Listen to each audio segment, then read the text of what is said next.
streaming on the ESPN Chicago app. Check this out. A swing and a drive. Come on. Deep left. Ball game over. A two-run homer. No way. Not again. We're headed home. Come on. 4-3 the final. Vargas now mopped by his teammates at home plate. What a finish. You knew it off the bat. Miguel Vargas walking it off last night on the south side. What did I tell you yesterday? I didn't know if the White Sox would find a way to win, but I know the sorry-ass Detroit Tigers will find a way to lose. Boy, there were so many. Starting in that ninth inning with the safety squeeze that was put on by the White Sox, you want to talk about bad defense. Yeah, no kidding. Why the hell is anyone covering second base? Since when does anyone ever get thrown out at second base on a safety squeeze?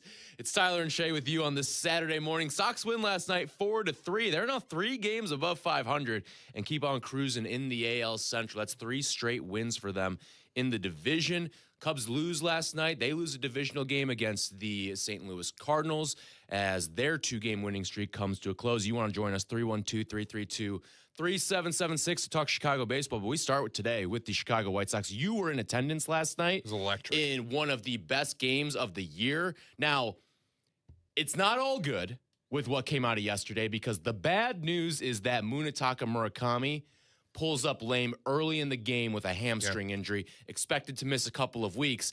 Now, I guess like the little morsel, because Sox fans had really been clamoring, all right, when are they going to bring up Jacob Gonzalez? When are they bringing up Jacob Gonzalez? Now. You get your wish. Now, it comes at a price, but you do get your wish. Jacob Gonzalez is going to be called up by the team. So they'll have to reconfigure the infield a little bit. I'd imagine Miguel Vargas goes over to first. Mydroth sticks at second.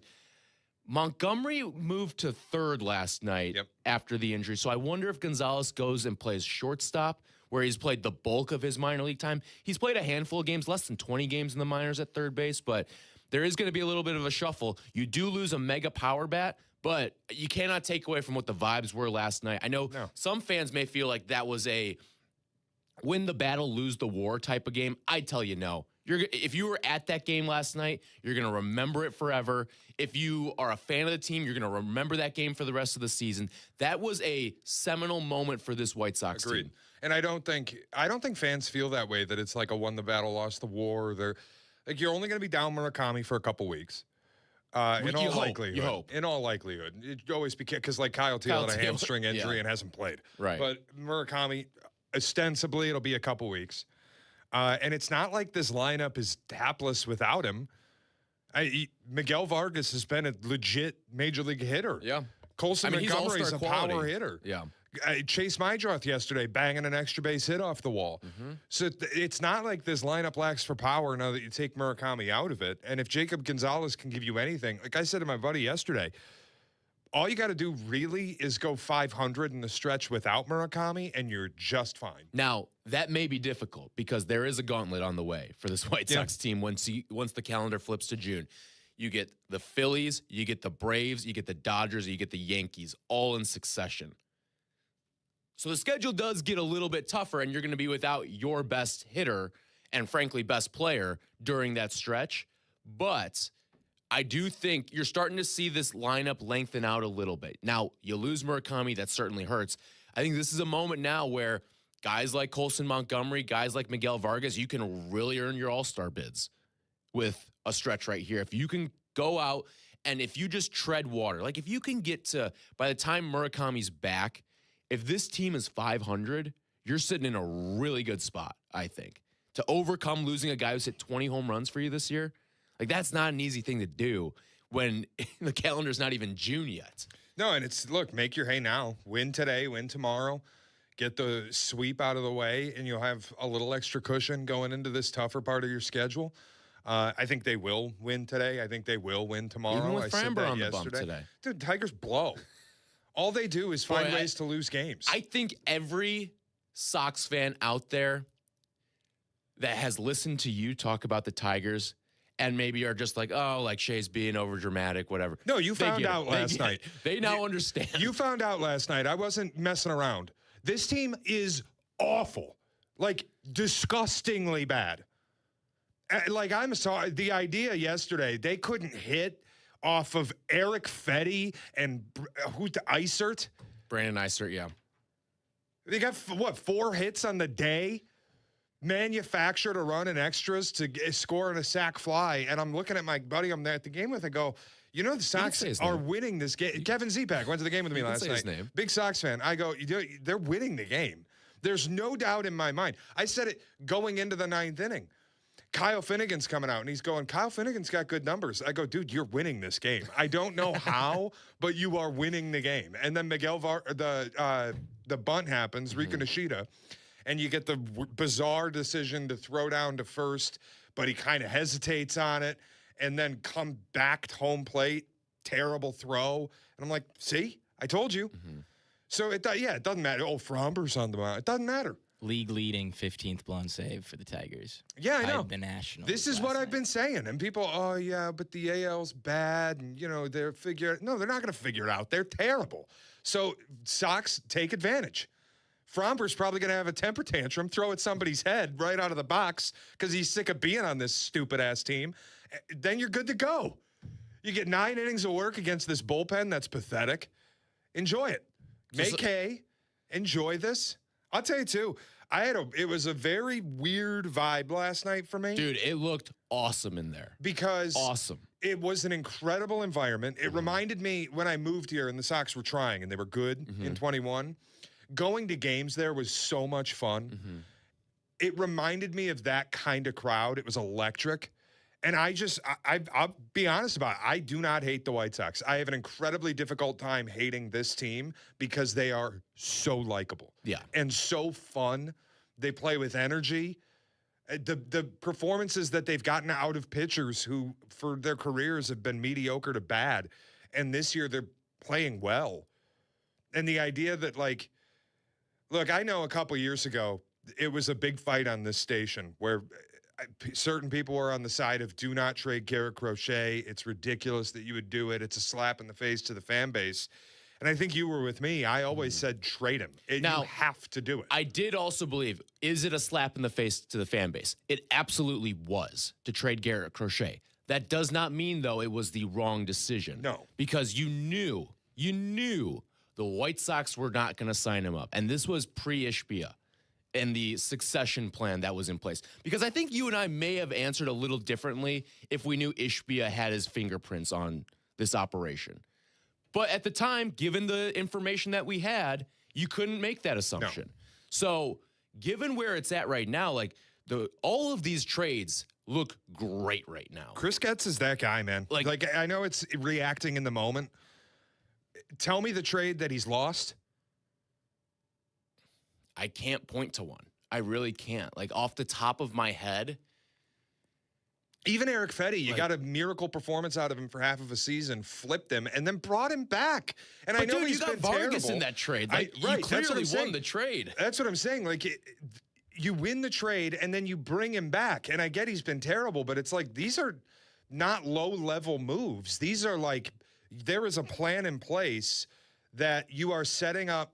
We're going to put pieces together to be competitive, but also have pieces in place that we can flip at very little risk to us. And it's just been a great way to manage the team. All of it stems from trading Garrett Crochet, where I know Kyle Teel hasn't played this year yet, but like the best part of that trade, Braden Montgomery, he's not even on the team. Yeah. You know what's funny, though, is like for as great as this season has been for the White Sox, I feel like that trade hasn't really put its fingerprints on this season.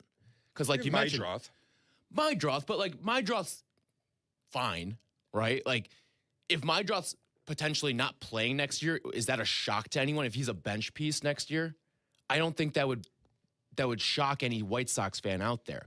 Like he's a fine player. I don't think he's some great star that's really going to be a mega contributor when this team is making playoff pushes. So it's funny because I don't feel like that trade has really made an impact on this year's team, but it's going to at a certain point. Like, we haven't gotten to that point yet with this team. So 312-332-3776. Sox fans, how you feeling right now as your team is 3 games above 500, is playing great baseball, and is getting, I don't want to say miracle performances, but you're getting like these heroics on big nights. Like, one of my buddies said he sat in the same section 3 times this year. He's seen 3 walk-offs in that section. 3.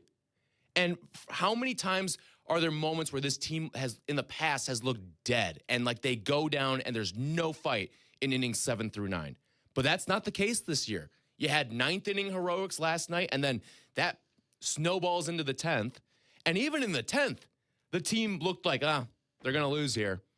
You can't advance a runner over from second base through the first 2 outs of the inning. But then Miguel Vargas steps up to the plate and hits the walk-off bomb last night. And you want to talk about a guy who's just completely turned his career around.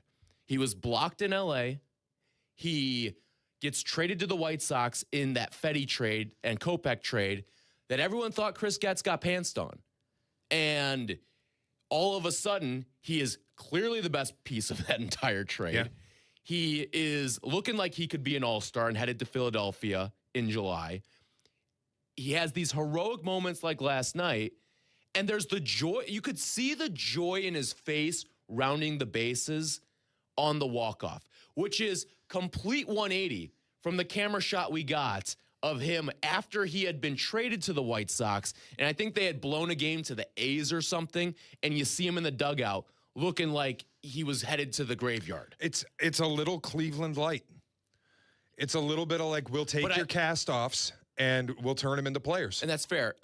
I do think there's more of like the farm system feel to it than maybe Cleveland has. Now, Cleveland probably does a little bit better job with their pitching. That's not to take anything away from what the White Sox are doing pitching-wise, because there is, like, the cavalry's coming there. But what Cleveland does is next level. Yeah, of course. But I also, like, I don't put it past the White Sox to just develop pitchers, man. They did it with Chris Sale. They did it with Garrett Crochet. They did it with Dylan Cease. Like, I won't put it past them to have these guys in their system, Hagen Smith, Noah Schultz, all these guys, and turn them into legitimate pitchers. So it's just, I think they're doing a really nice job on a front office level. Yeah. And you said you won't call it miracle performances. It is a little reminiscent to me of what the Tigers were the last couple of years, where it's like Zach McKinstry is playing at an all-star level and you kind of know it's fake. But I don't have that feeling with anyone in the Sox lineup, because the guys you would expect to be the weaker spots kind of are the weaker spots. Yeah. Like, Drew Romo's not going to give you great contact. Every once in a while, he's going to run into one. Andrew Benintendi's nothing. Tristan Peters, I mean, we'll wait and see. I have a hard time believing a banana ball guy is just like... Well, okay, can we dispel a narrative out there that's out there about Tristan Peters? He didn't play for the TikTok Savannah Bananas out there. He didn't play for that team. He played for the Savannah Bananas when they were an actual baseball team that played normal baseball. Which is fair. But you get my point. I needed to get that off my chest. The idea that he's just going to be an 800 OPS player seems a little far-fetched. No, for sure. But and like, if he's the one that falls off, I don't think that changes the outlook of this team. Now, if Murakami or Vargas or Montgomery, if they're the ones that fall off, yeah, that's probably going to dictate the outcome of what this team is for the foreseeable future. But I don't see that happening. And the bigger point I'm making is, like, the Antonacci's, Colson Montgomery, obviously a high pedigree prospect, Mydroth, Miguel Vargas, Murakami, it all feels legitimate. Yeah, like if your top 100 prospect guys continue to play and perform like top 100 guys, guess what? You're going to be a pretty good team this year. You just are. And if the pitching can come along and sustain what it's doing, and I think the one that I would be fearful of is Davis Martin. But I'm kind of at a point now where he keeps doing it. And you know what? Like, I know there were Cubs fans who were saying, oh, like Davis Martin can't do this. I'm sure there were Sox fans in 2015. I said it. And I'm sure there were Sox fans in 2015 saying, hey, Jerry Arrieta can't keep doing this. And lo and behold, he kept doing it. And it's kind of at that point now with Davis Martin where he just keeps doing it. Now, I don't know if he's what he is right now. But if he finishes the year, what's his ERA right now? Like 2 on the nose, I think. Yeah, 2 flat. And if he finishes the year at 2.7, right. That's a hell of a season. That's what I said yesterday. I go, dude, if Davis Martin goes out and blows up a couple times at this point, he's put the work in. No matter what, he's going to have an outstanding season. Like, Is he going to win Cy Young if he blows up a couple times? Probably not. But he probably never is anyway. Right. And the fact that he's even in consideration for a Cy Young is nuts. Nuts. And an absolute a testament to what this team has done to develop pitching. So 312-332-3776. Sox fans, how you feeling? And do you have an apology you want to give out to Chris Getz? Because one of the guys that was the hero last night was a guy that a lot of people panned Chris Getz acquiring. UPS Woody's in Orland Park to kick us off. Morning, Woody. Hey, good morning, guys. I want to talk to you guys about me finally caving in and purchasing the Chisholm Network last night. I got 2 kids at home. They control the TV majority of the time. But now it's my time to watch the Sox. And last night was absolutely fantastic for my first game to watch. Yeah, that's awesome, Woody. Appreciate the phone call there. And again, you can always listen here on ESPN Chicago as well. Every single Sox game here on your home for the White Sox, ESPN Chicago. Yeah, listen, I get that. You want to talk about, you can talk about all 3 of the teams that are associated with CHSN. They really haven't given you much of a reason to subscribe to the package. I think the Hawks will next year. I have a feeling. And I think the Hawks in general. The Bulls, it's going to be a while, but.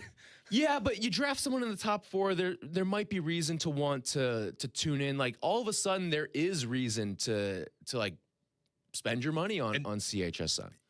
I'll tell you, I had people with the same sentiment last night. It wasn't just Z-Pack. It was a lot of people who were telling me, they saw me at the game. They're like, yeah, I activated Chisholm. I've finally signed up. I don't blame anyone. No, I think, honestly, I feel like. And I don't blame anyone that held out for as long as they did either. Not to get in there and make it about you, but I feel like Sox fans and me have traded places. Where now Sox fans have the unexpected, fun, energetic America's team vibe that I had half of last year and in 2024. And I have my Cy Young pitcher's about to get traded and my team's going to enter a rebuild. Oh, how the turntables have turned. All right, we will continue to take your Sox calls, 312-332-3776. Sox fans, do you have an apology for Chris Getz, especially after last night's heroics from Miguel Vargas? We'll get to a little bit of the Cubs later on as well. 312-332-3776. It's Tyler and Shea. This is Tyler and Shea on Chicago's home for sports, ESPN Chicago. So here's another text. Hey, Waddle, how can you get me into the sold-out Grip It and Sip It Classic?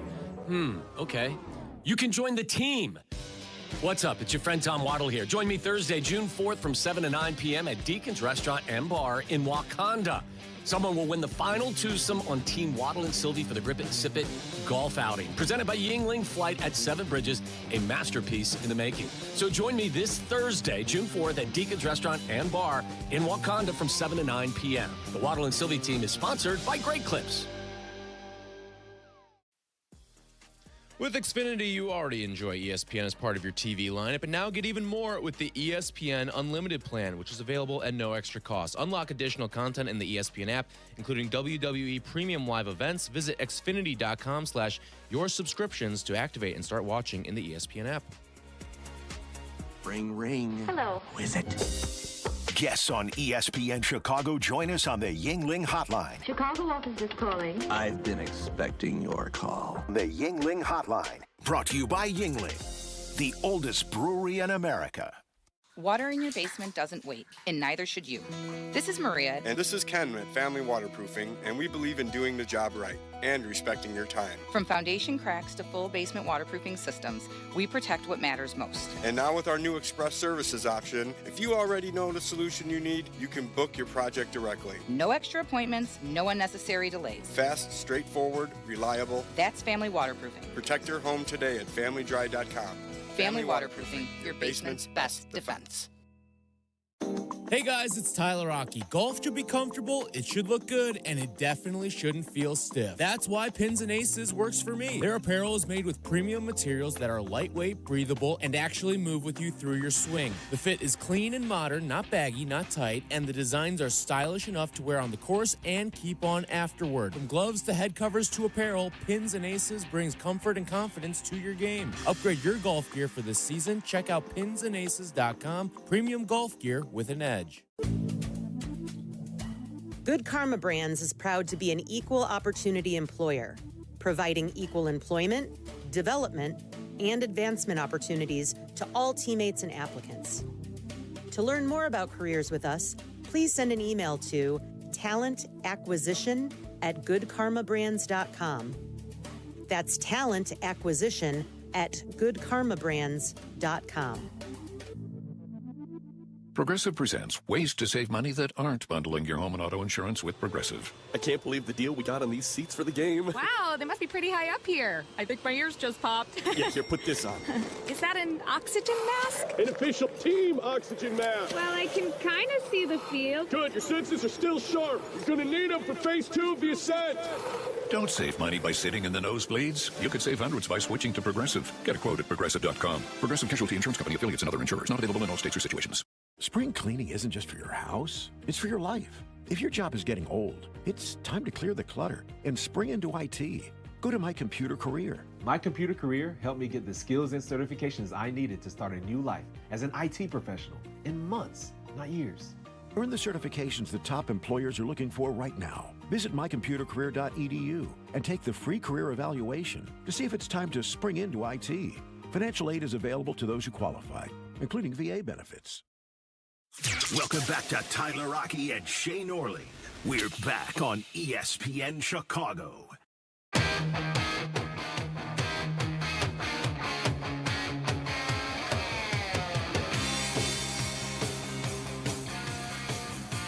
Tyler and Shea with you on ESPN Chicago. Sox win last night in walk-off fashion.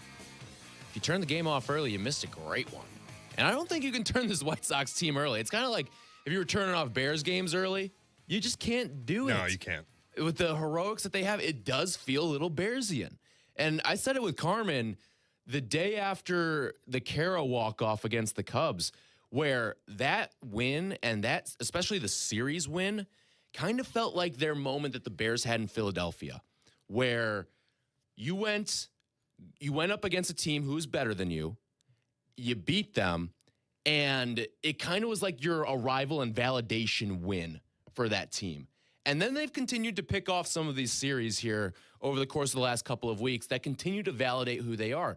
Are you going to stumble at certain points? Yeah, it happens. It's baseball. You go on the road, you might lose 2 out of 3. That's okay. Sometimes the best thing you can do in a baseball season is just tread water.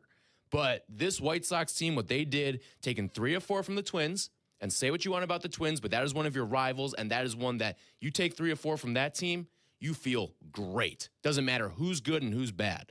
Now you get the Tigers. If you're playing this well in the AL Central week after week after week, you're going to be in a good spot, despite the fact that you may have a gauntlet coming up in the beginning of June. But that's a moment where you just got to tread water a little bit, wait for the best on Murakami. Hopefully he comes back sooner rather than later. And for those who may have missed it last night, he did leave the game with a hamstring injury. That's likely going to require an IL stint, as evidenced by the White Sox making the call for Jacob Gonzalez, who should be up today. And I know, there's no long winning streak here. It's not like they've won 1 billion series in a row. They've mixed in series losses. Mm-hmm. You look at the record, and it doesn't feel special, 30-27, where maybe you're thinking we're one of the better teams. But really, 30-27, if we're grading on the curve here, 30-27 for the Sox feels like it's incredible. And 5 to 10 games above 500. If you take out that first week, and I've been saying this, we're like, what now, 8 weeks removed from the first week of the season? They're at a 91-win clip since the 1-5 start, which is just, at a certain point, you are who you are. Like, we're past Memorial Day. The calendar flips to June on Monday. And the Sox are over 500. They're playing well over 500 since the start of the season. So you just kind of look at it and go, it's what I said to you and Cap earlier in the week. Go ahead and tell the White Sox they aren't all that good. Yeah. They don't believe you. They aren't listening. It's the same deal with the Tampa Bay Rays, where people, the Yankees are going to win the division. The Rays, they're not real. Go ahead and tell the Rays that. Mm-hmm. They just kicked somebody's ass again. Go ahead and tell them they're not that good. I think the thing you need to avoid if you're the White Sox now is kind of what happened with the A's. Or the Tigers last year. Well, don't read your own news clippings. Well, I think the difference is the Tigers came in last year with expectations. The A's were like, all right, can we take the next step? And got maybe a little too over their skis and were playing a little too hot. And then got their reality check, and then it's how do you bounce back from the reality check? Because there very well could be a reality check for this White Sox team in June. But it's how do you bounce back from that? Can you make hay within your own division? And that's why this first series against Cleveland coming up in about a month is going to be fascinating. I also think fascinating. They're in a really nice place where, like, the surprise teams, I think, of the last couple years, like the A's, I still think the Tigers last year were more of a surprise. Now, they had some expectation because of the miracle playoff run, but they came out of nowhere to be the best team in baseball through 3 months, and they had that massive division lead. I think it's nice the Sox are occupying second place because they don't have the opportunity to become the hunted, and instead they're this kind of pain-in-the-ass team that nobody's excited to play. There's kind of a carrot that's still being dangled for them, right? Which is probably a good place to live. You're right, if you are the White Sox. 312-332-3776. Mike is in Wisconsin. What's going on, Mike? Hey, shout out to my son. We put 4 flagpoles out there. U of I, White Sox, Bears, and he put the Brewers out there, which killed me, but you got to take one from each side of the conference. Anyway, I just love it. The dugout is how you win games. And that coach in there should be manager or coach of the year because that clubhouse is having fun. That's what kids do when they play baseball. That's Little League baseball. That's what their grown-ups are playing a small game, but they're having fun. Even if they lose, they're competing. They're having fun. They're never down. They come back. They climb back. The people they bring up, they produce. Everybody's having fun. And that's what baseball is all about. Yeah, you're not going to get any pushback from me. I think if the season ended today, I'd give Manager of the Year to Will Venable, and I'd give Executive of the Year to Chris Getz. Yeah. I would probably still give it to Kevin Cash, but, I mean, that's only because that Rays team is so far out ahead of everyone in the AL that it's like, all right, how can you not?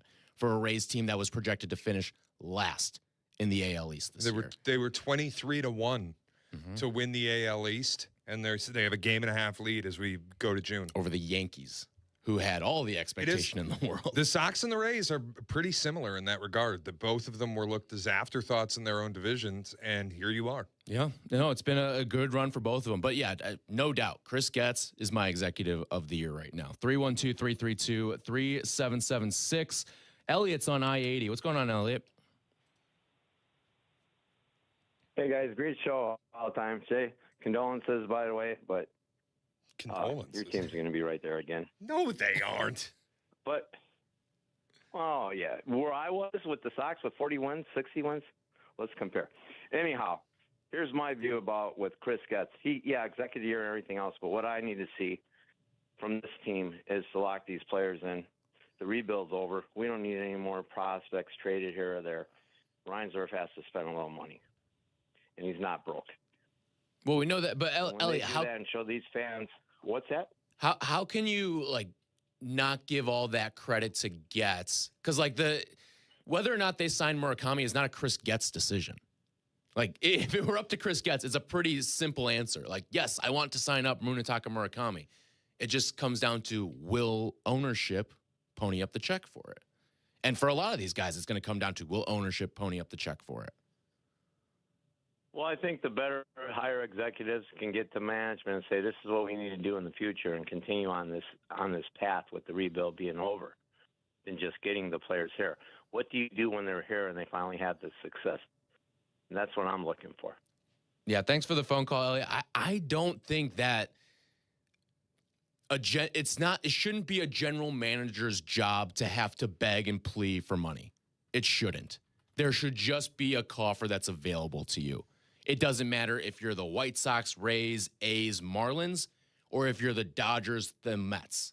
It doesn't matter. You should not have to get on your hands and knees asking for money. And frankly, I'm tired of talking about it.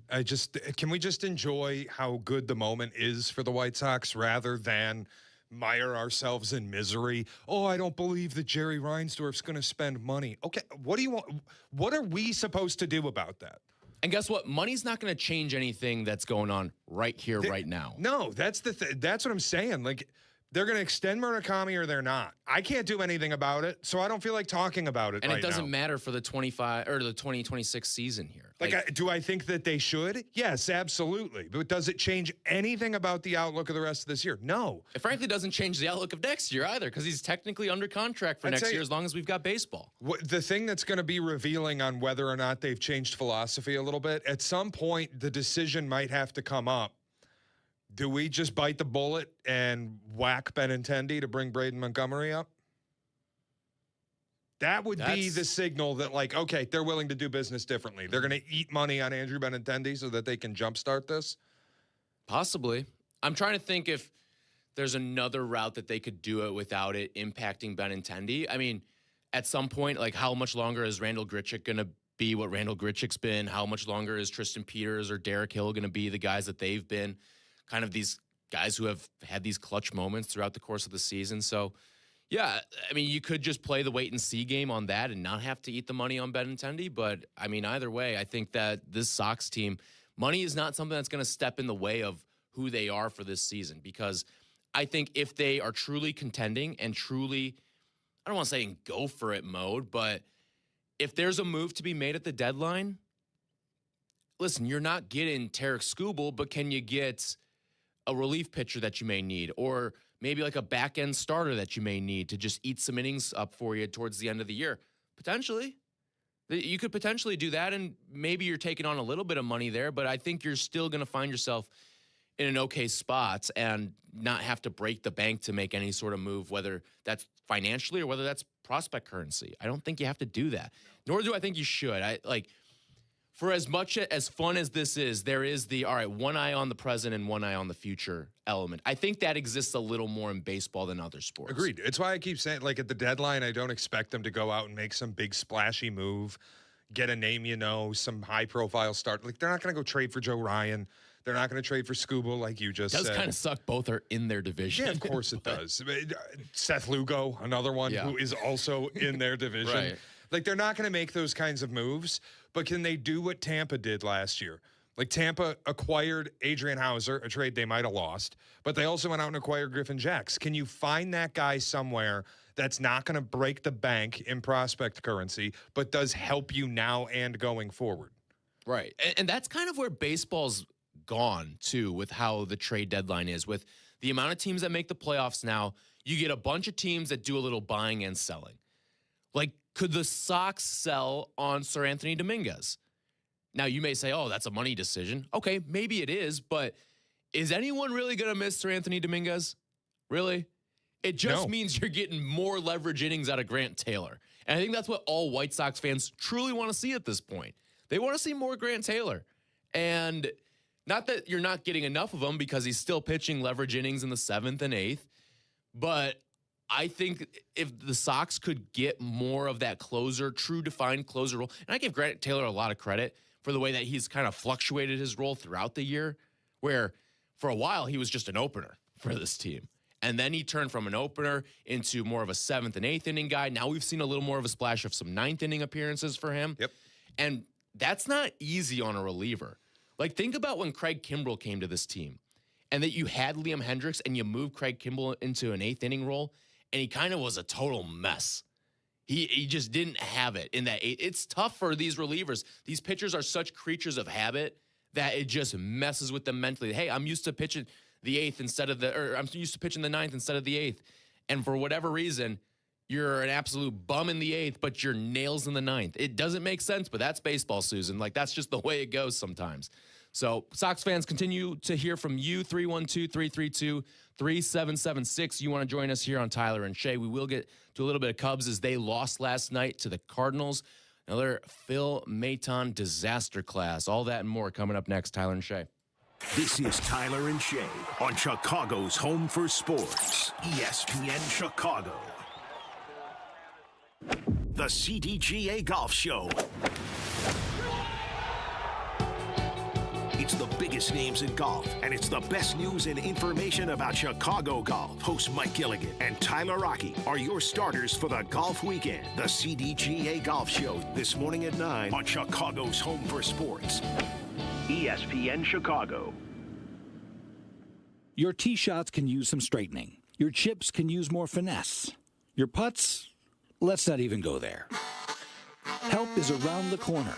Golf Center Displays, a year-round automatic driving range with heaters and fans on all stations, a short game area, a 9-hole course that you can even play at night. This is one-stop shopping for any golfer who needs a little help. And don't we all? Golf Center Displays, 353 North River Road in Des Plaines. Hey, it's Shea Norling. I started the Angelo system in April to get control of my appetite without changing my lifestyle. When Dr. Angelo explained what was going on, it finally made sense. And now I'm down 13 pounds and 6 inches off my waist. I have more energy and I feel back in control. There's no calorie counting, no food restrictions, and no drugs. It's a smarter way to lose weight. Visit theangelosystem.com today. That's the ANGELO system.com today. Has the excitement of betting turned into worry? Feeling overwhelmed every time you roll the dice? Problem gambling doesn't just affect your wallet. It can impact your health, relationships, and peace of mind. But there's hope. Gateway Foundation is here to help you take back control of your life with personalized treatment options. You don't have to face this alone. Call Gateway Foundation today at 844-444-5780. That's 844-444-5780. Get everything you need to take care of your lawn at Menards.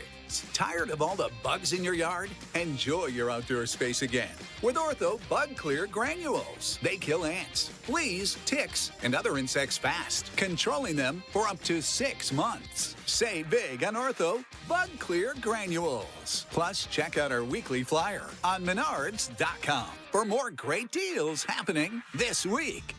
Save big money at Menards. Earn an accredited MBA in as few as 16 months for about $21K at University of Maryland Global Campus. Explore 10 specializations, including finance, HR, cyber technology, and more. Plus, showcase the value of your MBA with a comprehensive learner record and digitally demonstrate in-demand skills and credentials to employers. No application fee if you apply by June 1st. Learn more at umgc.edu. Certified to operate in Virginia by Shea. Harry Douglas here to tell you about Confetti Craze 5-Hour Energy. It tastes just like the best birthday cake ever. Vanilla, buttery, frosting vibes. It's basically a party in a bottle. Confetti Craze makes it easy to turn any day into a party with its delicious birthday cake flavor and big birthday energy. And here's the best part. All cake, no sugar. I bring these tiny bottles everywhere to cakeify my day with tasty caffeine boosts. The Funfetti flavor is back on 5hourenergy.com or on Amazon. Crack open a Confetti Craze 5-Hour Energy shot today. Welcome back to Tyler Rocky and Shea Norling. We're back on ESPN Chicago. Finnegan to Nishida. First and third, one out. The pitch. He squares. He bunts. And it's going to be picked up by the pitcher. And the throw to first in time. Here comes Benintendi. He's going to score. And the game is tied. Great base running by Andrew Benintendi. He stopped when the throw went to first. He took off. It's 2-2. That was a call right here on ESPN Chicago last night with Len Casper. Sox win last night. Walk-off fashion. Miguel Vargas, your hero last night. I'll tell you what, he's playing a hell of a lot better than the third baseman on the other side of town. That's drawn my ire all season long is what's happened with Alex Bregman so far this season. The left side of your infield sucks. Offensively sucks. Boy, the way you people cape up for Dansby Swanson. Dude, I mean, he's the best defensive shortstop in probably the National League, if not the entire. No, Bobby Witt's probably the best in all of baseball, but Dansby is the best defensive shortstop in the National League. Metrics say he's not even the best defensive shortstop in the city. Well, use your eyes. One guy got moved to third base last night. The Yankees made A-Rod play third base. For Luis Angel Acuna? No. They didn't do that, okay. Did they? No, but yeah, no. I was being very tongue-in-cheek, obviously. But I am serious. The way Dansby gets protected because of his glove is kind of unbelievable. Dude, he won a playoff series with his glove last year. Won a playoff series. I know. Against San Diego. I know. And it's not like that's some what slap have you done for team. me lately, league? And he's still doing it defensively. He's been incredible this year defensively. I would be, if it were me, I'd be more bothered by the fact he's an automatic out than I would. Listen, he's a 9-hitter. Like, I'm not going to get that mad about a 9-hitter who plays elite defense. I really am not. But here's the problem. He's the second most expensive player on the roster, and he's a 9-hitter who's an automatic out. And then I have to hear about. But he's still gonna great hit you, because of the glove. He's still gonna hit you in the neighborhood of 23 to 25 home runs. He's gonna do it again this year. All right, what's he at? Like 7 so far this year? Like, he's still gonna do that. So I can't get all that mad about it. I really can't. Dansby is one of the least of my concerns with this team right now. You want to know who is concerning to me? Shota Imanaga. You want to know who is concerning to me? Phil Maton. Because I said yesterday had to be the get-right game for Shota. And we saw what Ian Happ's done to get right. He homered in his 3rd straight game yesterday. We've seen Shea start to put it together. He had 3 hits last night. Michael Busch, you stay hot. He's been phenomenal in the month of May. PCA's turning it around offensively. But Shota wasn't there last night. He lets up 3 home runs again, and it's just been one of those things where it goes well for a little bit, and then boom, boom, boom. And home run after home run after home run. And I don't know how much longer you can continue to trot that outfit out there, because it's not just him. It's also Jamison Taillon that it feels uncompetitive at times. Now, do I think Shota lost this team the game yesterday? No. I still think there was a bit of an offensive lull. And while the offense was certainly better yesterday with 5 runs, when you have 11 hits and you're absolutely tattooing a starter like they did with Palante yesterday, you should be coming away with more than 5 runs. Once again, the team really struggled with runners in scoring position. They left 8 guys on yesterday.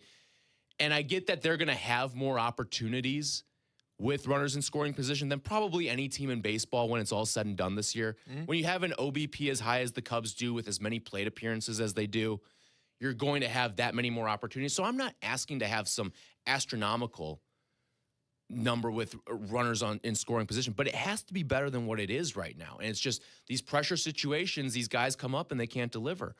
And it's part of the frustrating part of what this season's been. It's just time and time again, guys left on base, guys can't deliver in big spots. We saw it change a little bit at the end of that Pittsburgh series, but I'm just hoping this isn't a turn back into what it was. Now, I'm not overly upset about the loss yesterday for the Cubs. I really am not, because I felt going into that game when you broke the 10-game losing streak, so you were still at an L10 in the standings, you had to win 4 of your next 5.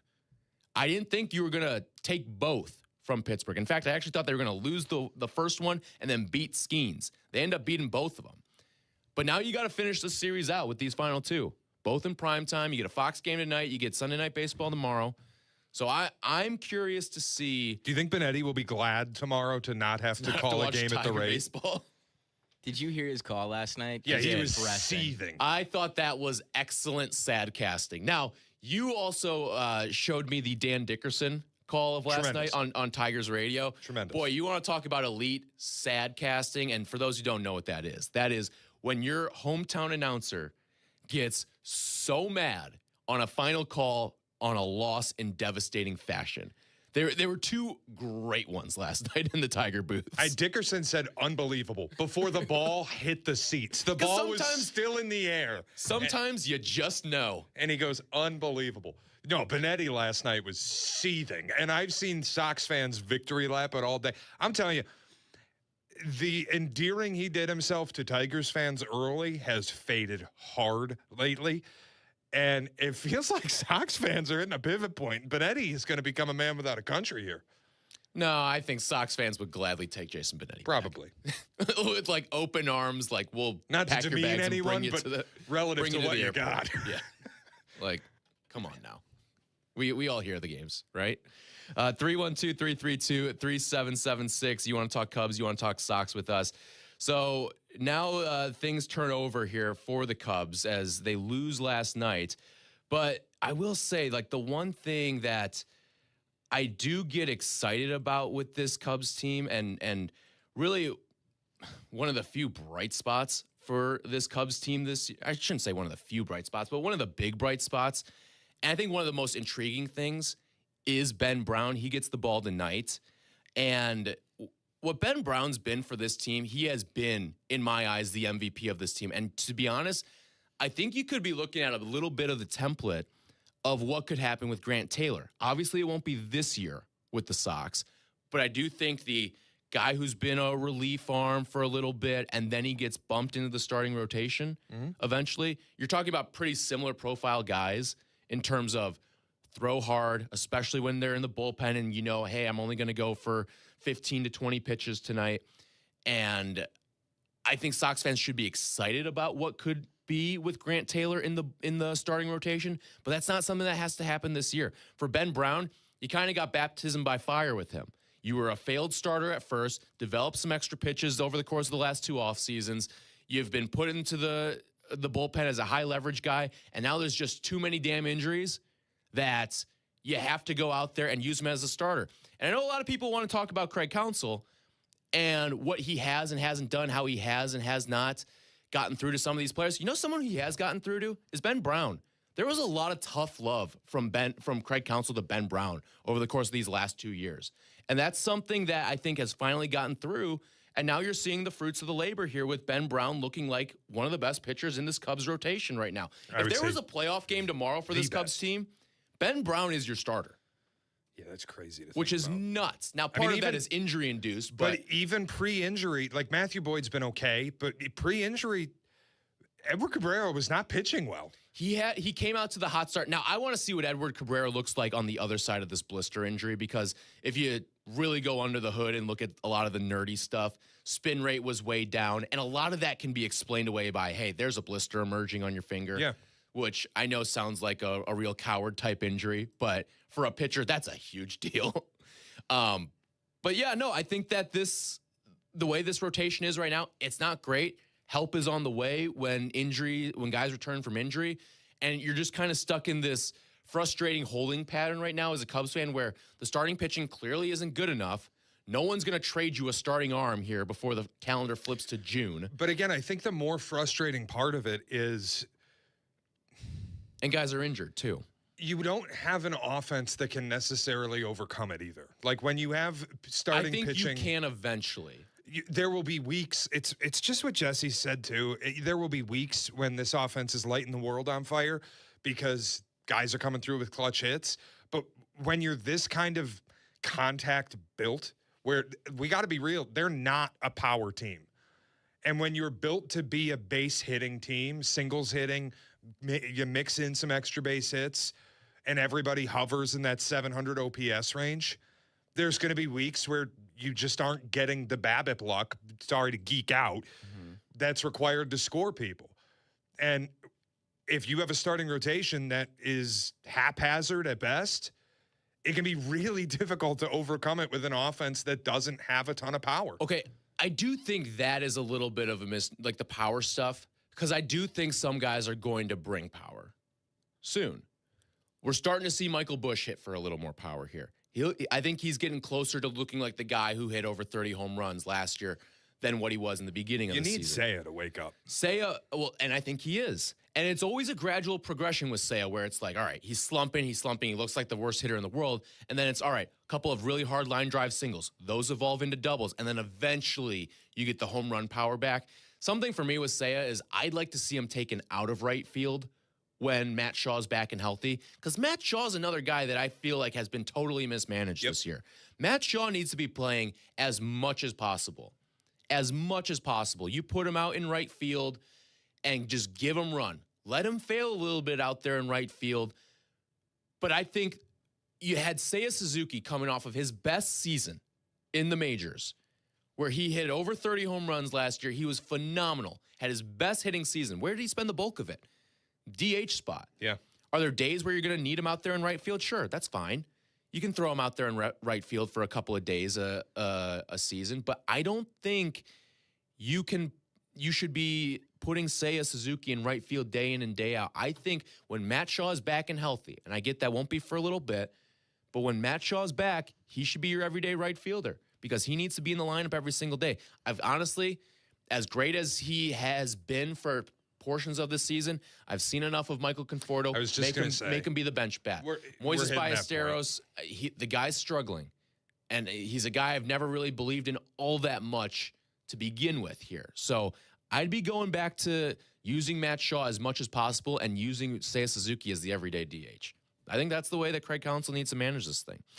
So 312-332-3776. We'll take more of your calls when we come back. You want to talk Cubs, you want to talk Sox, and their thrilling win last night. We're here for you. It's Tyler and Shea on ESPN Chicago. This is Tyler and Shea on Chicago's Home for Sports, ESPN Chicago. The Grip It and Sip It Classic presented by Yingling Flight is back for the 6th year. Heading back to Seven Bridges Golf Club in Woodridge, Illinois. Wednesday, June 17th. Each show will once again be competing to see who reigns supreme. Who will take it this year? Sponsored by Republic Bank and Advantage Dealer Group. With Xfinity, you already enjoy ESPN as part of your TV lineup, so now get even more with the ESPN Unlimited plan, available at no extra cost. You'll unlock additional content in the ESPN app, including WWE Premium Live events. Visit Xfinity.com/your subscriptions to activate and start watching in the ESPN app. Need a haircut? With the Great Clips app, you can put your name on the list from anywhere and head to the salon when you're up next. Because getting a great haircut shouldn't mean putting your life on hold. Great Clips. It's gonna be great. While gas prices are going up, there's one price that's always the same, the CTA. You can travel anywhere in Chicagoland for just $5 a day on the CTA. And with Tap to Pay available on all CTA trains and buses, riding is a breeze. Stop budgeting for gas and start enjoying the city. Let CTA be your driver. Not only will you save money, you'll avoid the stress of traffic and having to search for parking. Easily plan your route at transitchicago.com/plan-a-trip. Save money, do more, ride CTA. Download to see if you qualify. Not all customers will qualify. Transfer fees may apply. No Albert subscription required. Albert is not a bank. Albert Instant Loans are issued by FinWise Bank, member FDIC. Not an actual client. Terms apply. Kylie, what's wrong? I just got hit with a car repair bill. I'm behind on rent, and I feel like I can never save any money. Have you tried the Albert app? Albert is your financial assistant, helping you find ways to save and create custom budgets to actually grow your money. Plus, you can get up to $10,000 for big expenses or advance up to $1,000 fast when you need cash right away. Albert can get me up to $10,000? Exactly. Albert spots you in a pinch and helps you grow your money in the long run. I'm downloading Albert right now. Download the Albert app and use promo code SMART to borrow up to $10,000 for whatever you need. The Albert app helps you budget better and save more money so you reach your financial goals faster. Download the Albert app right now and use promo code SMART to borrow up to $10,000. Use code SMART to borrow up to $10,000. Download to see if you qualify. Not all customers will qualify. Transfer fees may apply. No Albert subscription required. Albert is not a bank. Albert Instant Loans are issued by FinWise Bank, member FDIC. Not an actual client. Terms apply. Kylie, what's wrong? I just got hit with a car repair bill. I'm behind on rent, and I feel like I can never save any money. Have you tried the Albert app? Albert is your financial assistant, helping you find ways to save and create custom budgets to actually grow your money. Plus, you can get up to $10,000 for big expenses or advance up to $1,000 fast when you need cash right away. Albert can get me up to $10,000? Exactly. Albert spots you in a pinch and helps you grow your money in the long run. I'm downloading Albert right now. Download the Albert app and use promo code SMART to borrow up to $10,000 for whatever you need. The Albert app helps you budget better and save more money so you reach your financial goals faster. Download the Albert app right now and use promo code SMART to borrow up to $10,000. Use code SMART to borrow up to $10,000. Welcome back to Tyler Rocky and Shea Norley. We're back on ESPN Chicago.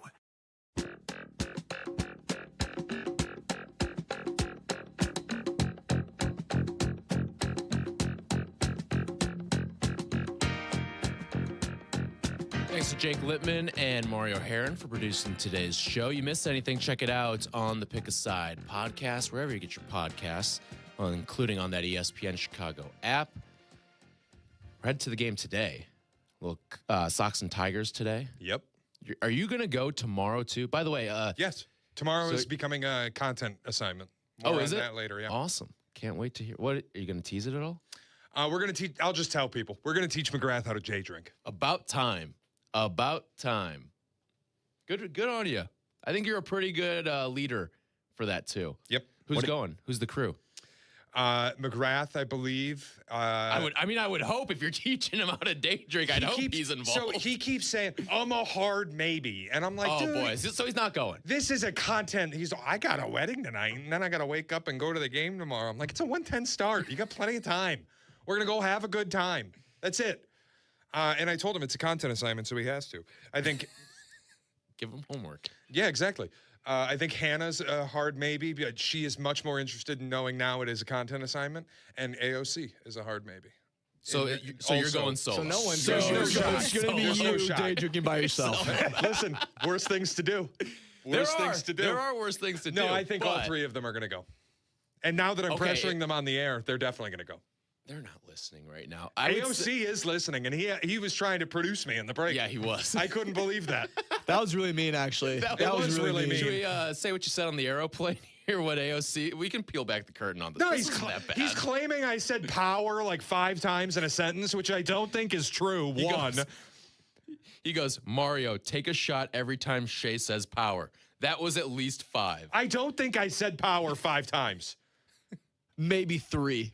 Maybe 3. That's not overuse of the word. I don't think it is. I don't know what his problem is. I didn't notice it either, but AOC was like, oh, Shea's got a verbal tick now. Like, what? No, dude. And listen, there's one thing I am pretty good at noticing. If I'm saying something a lot, I will make an intentional point to stop saying it. I did not hear myself saying power that much. I didn't And then hear I you look say- at my phone, and he's like, oh, you just keep saying power. Now I've said it a bunch because I'm pissed that he's trying to produce me from his car.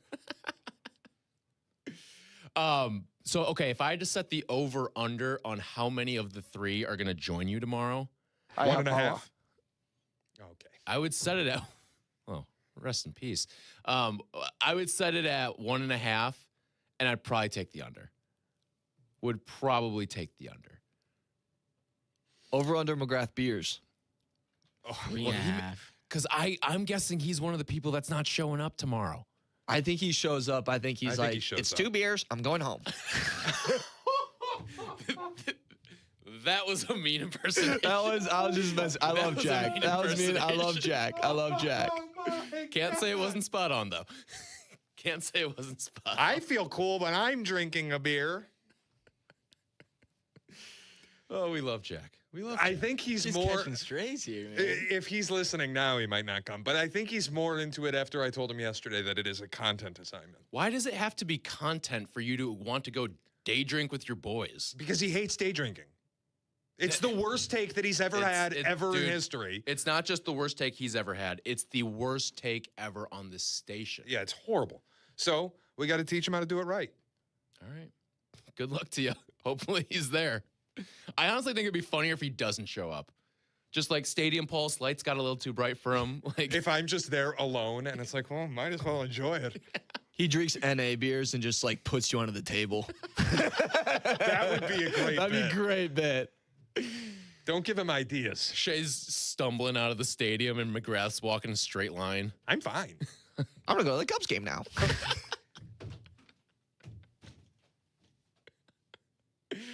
All right, we should probably get out of here. I love you, Jack. That's going to do it for us today. We'll be back with you next week. It's Tyler and Shea. This is Tyler and Shea on Chicago's Home for Sports, ESPN Chicago.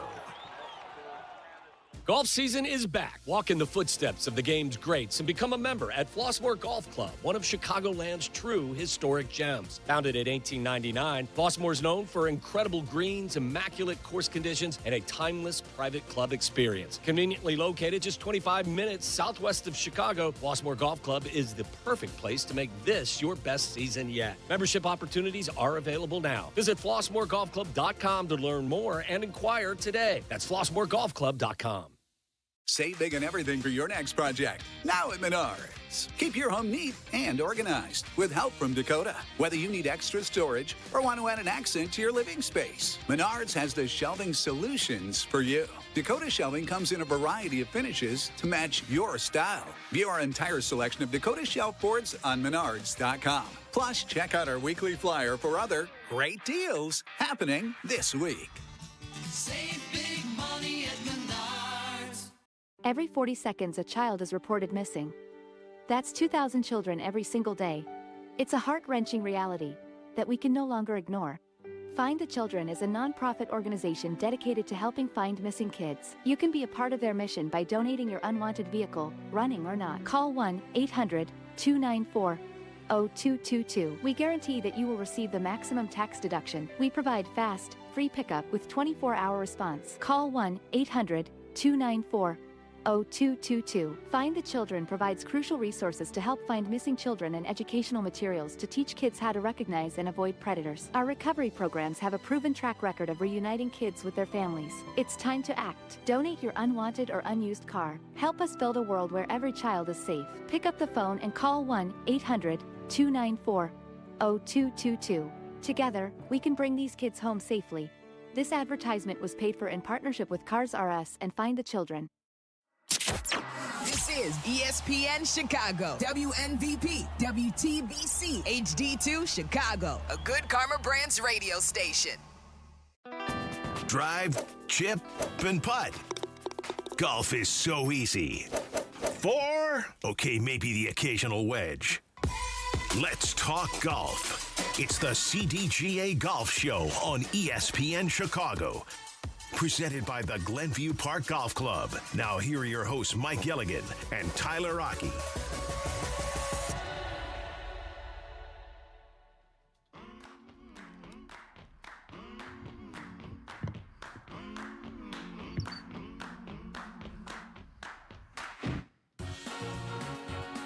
Good morning and welcome into the CDGA Golf Show on ESPN Chicago. Talking golf with you every single Saturday morning. Tyler Rocky, Mike Gilligan with you 9 to 11 a.m. on this beautiful, beautiful Saturday in the city of Chicago. And boy, it's turned. It feels like we're finally in it now. No more bad weather days. Sure, you'll get your rain, but I think we're out of the cold spell that took forever. And now we're in full swing, Mike. It's golf season now. Yeah, absolutely. A good morning, and good morning to everybody heading out to the golf courses. To your point, it is now summer, and it's hard to believe we're just days away from June 1. And to me, that is my most favorite month of golf because it's U.S. Open. It's when everybody's filled with hope, for their season. And we're finally donning the shorts. I think I finally put away the hoodie, the heavy covers, the heavy vests and all that has now gone into the house. I'll see it in the fall. And so we're getting into really what I call primetime golf season here in the Midwest. Yeah. And the courses, I have to tell you, I was at about 3 or 4 of them this past week. Every golf course looks like dynamite. It just looks like carpet because of all this, rain and the weather in the spring that we had. Well, guess what? There's a reason for it, and we're going to benefit from it now. And the weather forecast for the long term right now just looks sensational. Take us through where were you this week? What spots did you hit along the way? Well, I visited Cog Hill, Dubs Dread. Nice. Played there, played at Fox Bend. Okay. But yesterday, I welcomed to town the Hall of Famer, Dennis Walters, who has now come into town. He will spend June with us as we promote our role in adaptive golf. And Dennis is going to be barnstorming all around the Chicago area, doing his trick shot shows and doing various camps and clinics. He's going to be at our member day on Monday up at Strawberry Creek. Awesome. To meet and greet about 110 or so CDGA members up there when we play. He's got a great camp that's going to be out at Fox Bend this coming Thursday at 6 p.m. Admission is free. If you're out in the western suburbs, Naperville, Aurora, come on out. There'll be food and drink to be able to watch one of the greatest trick shot shows you're going to ever want to see. And so that'll be 6 p.m. on Thursday. And so then on Friday, he'll be doing a show to celebrate Midwest Golf House turning 25 years old. So we have a huge party planned back at our headquarters there. So I was at Butler. I was at Fox Bend. I was at Cog Hill.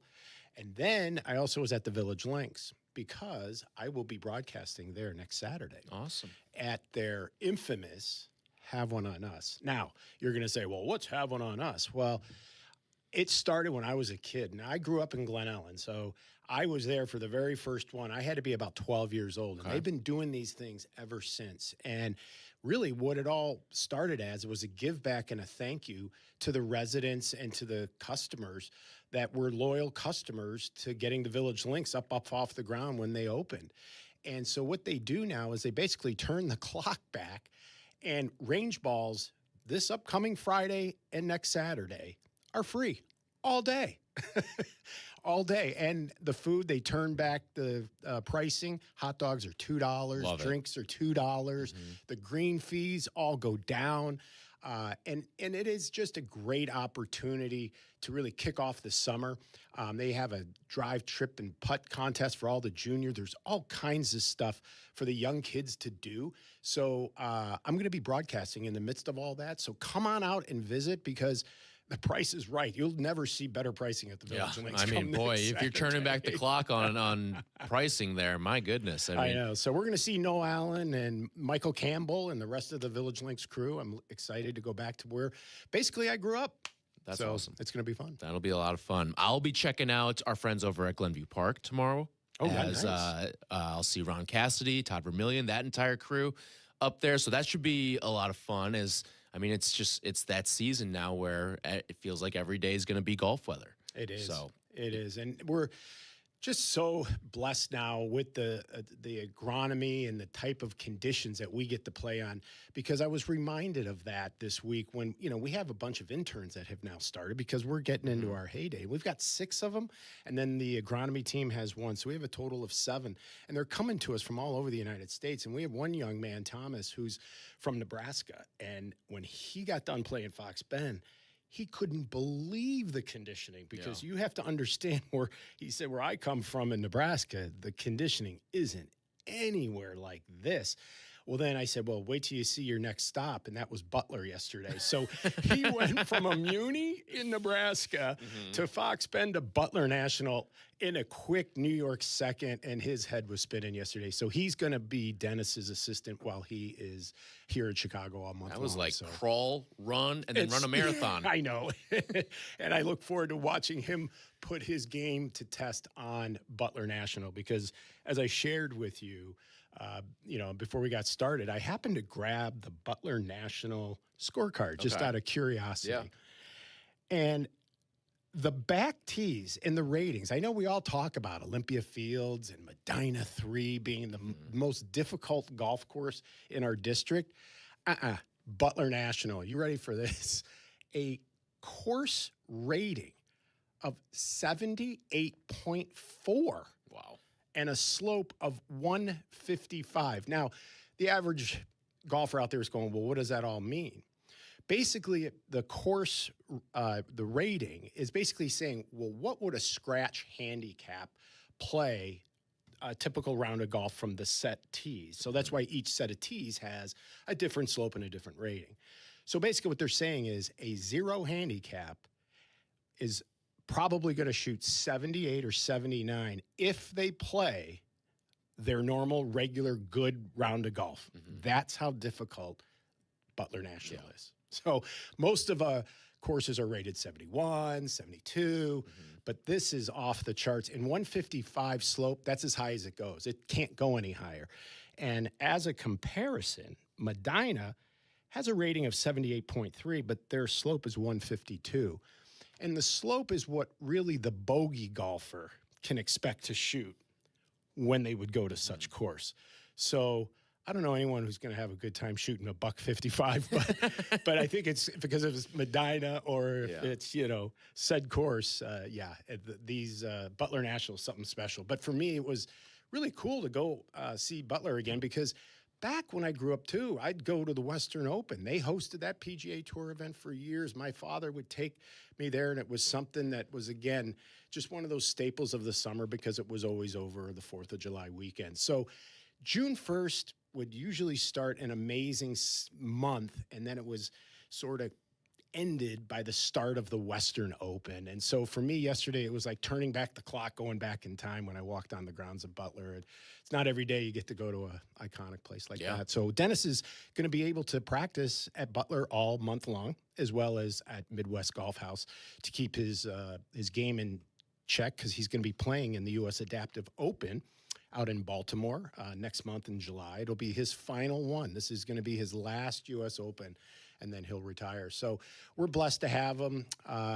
He's going to be doing amazing things around the city. He's doing a special show for the Chicago Police Department at Columbus Park on June 25th. So if anyone's in the area and you have kids, again, we'll be mentioning this as the weeks to come as he's in our community. So again, we're blessed to have him. And again, it's wonderful what he has been able to do for adaptive golf. I look at him as the godfather of adaptive golf. Mm-hmm. Yeah, absolutely. All right, when we come back here, we will get into what took place last week down at the Byron Nelson as Wyndham Clark comes away victorious. And boy, he came away victorious last week. We'll discuss his crazy Sunday that he had en route to victory when we come back, and also plenty of U.S. Open stuff to get to as we get closer and closer to that. The third major kicking off very shortly as well, a little under 2 weeks from starting that up. So we will do all that and more when we come back. The segment's been brought to you by Fox Bend Golf Course. This is the CDGA Golf Show on ESPN 1100.3 HD2 and the ESPN Chicago app. The Cap and J Hood podcast is available on the ESPN Chicago app and wherever you like to pod. Presented by Republic Bank, or listen live to Cap and J Hood on the app as well. Weekday morning 6 to 9, ESPN Chicago. Fox Bend Golf Course, the gem of the western suburbs. Voted a 5-star course by Chicagoland Golf Magazine. Come to Oswego Land, only 45 minutes from downtown, and play some of the most superb green complexes in the area. All skill levels are welcome to play this 6,900-yard par 72 course. Fox Bend Golf Course has hosted 3 Illinois Open championships, and this year they will host the 2026 Chicago Adaptive Open. Book a tee time today at foxbendgolfcourse.com. Hey, Chicagoland, it's time to tee up your next golf adventure with a trip to Tullymore Golf Resort, featuring 36 championship holes at 2 5-star rated golf courses. Spend more time on the course and less time in the car. Tullymore is just a quick 3.5-hour drive from the city. Enjoy an up-north golf experience without the drive at Tullymore Golf Resort. Experience a Michigan masterpiece. Start your trip with just a click at TullymoreGolf.com. That's TullymoreGolf.com. Injured after hours? Don't wait. The all-new IBJI Access app gives you immediate orthopedic help wherever you are, whenever you need it. With just a few quick steps, you can chat directly with an IBJI clinician. Tell us what happened, and our clinical team will review your information and respond as soon as possible. It's fast, it's easy, and it's for new and existing patients. Download the IBJI Access app today. Just search IBJI in the App Store. Come to Cog Hill Golf and Country Club and experience truly legendary golf. Since 1927, Cog Hill has been the mecca for public golf in the Midwest. In addition to Dub's Dread, ranked the #1 course you can play in Illinois by Golf Digest, Cog Hill offers 3 other beautiful 18-hole layouts with price points for all types of golfers. Visit their state-of-the-art practice facility with top tracer technology on 42 driving range bays. Plus, they have 2 golf shops, a new club fitting room, and beautiful clubhouse and reception area. They serve great food, too. Visit coghillgolf.com. Play their gear, dress the part, and shop like the pros at the PGA Tour Superstore. Now's the time to upgrade your game with new apparel and footwear to keep you looking fresh, and the hottest clubs from all your favorite brands. Plus, dial in your game with the latest technology like rangefinders and launch monitors. Shop with the pros at one of PGA Tour Superstore's 5 Chicagoland locations: Downers Grove, Schaumburg, Orland Park, Vernon Hills, and Lincoln Park. Play golf in Elgin. Check out the Golf Elgin app and book a tee time at Bowes Creek Country Club or the Highlands of Elgin. Check out the Players Club passes for weekday discounted play. Full memberships are still available for the committed player as well. Experience Bowes Creek. BowesCreekCC.com. Need a mulligan in your current banking relationship? Tee it high and let it fly with Republic Bank of Chicago's business banking solutions. Driving Chicago business for more than 60 years. Republic Bank of Chicago. Banking beyond expectations. Golfers, go north to Wisconsin and experience the Club at Lac La Belle, voted a top 10 most fun golf course in the country by Golf Digest. The Club at Lac La Belle is now accepting tee times. Take advantage of same-day replay rates. The Club at Lac La Belle is at the heart of the Wisconsin Golf Trail, featuring a majestic, redesigned course and beautiful clubhouse. Schedule your tee time now at theclubatlaclabelle.com. A historic past meets a vibrant future. Go to theclubatlaclabelle.com to start your journey. Tour Edge Golf introduces the all-new Exotic Series drivers, built with full carbon construction and pyramid-based technology. The low-spin Exotics LS, ultra-forgiving Exotics Max, and the speed-boosting Exotics Lite deliver performance above all else. Learn more at touredge.com. Experience the best golf on the North Shore. Head over to Glenview Park Golf Club. Book your tee time 24/7 at golfglenview.com or call 847-724-0250. Golfglenview.com or 847-724-0250. Experience the best. How's your golf game? Yeah, mine too, but more on that later. It's time for more golf talk on the CDGA Golf Show, your guide to golf around the world and in your neighborhood. The CDGA Golf Show on ESPN 1000. Now here are your hosts, Mike Gilligan and Tyler Rocky.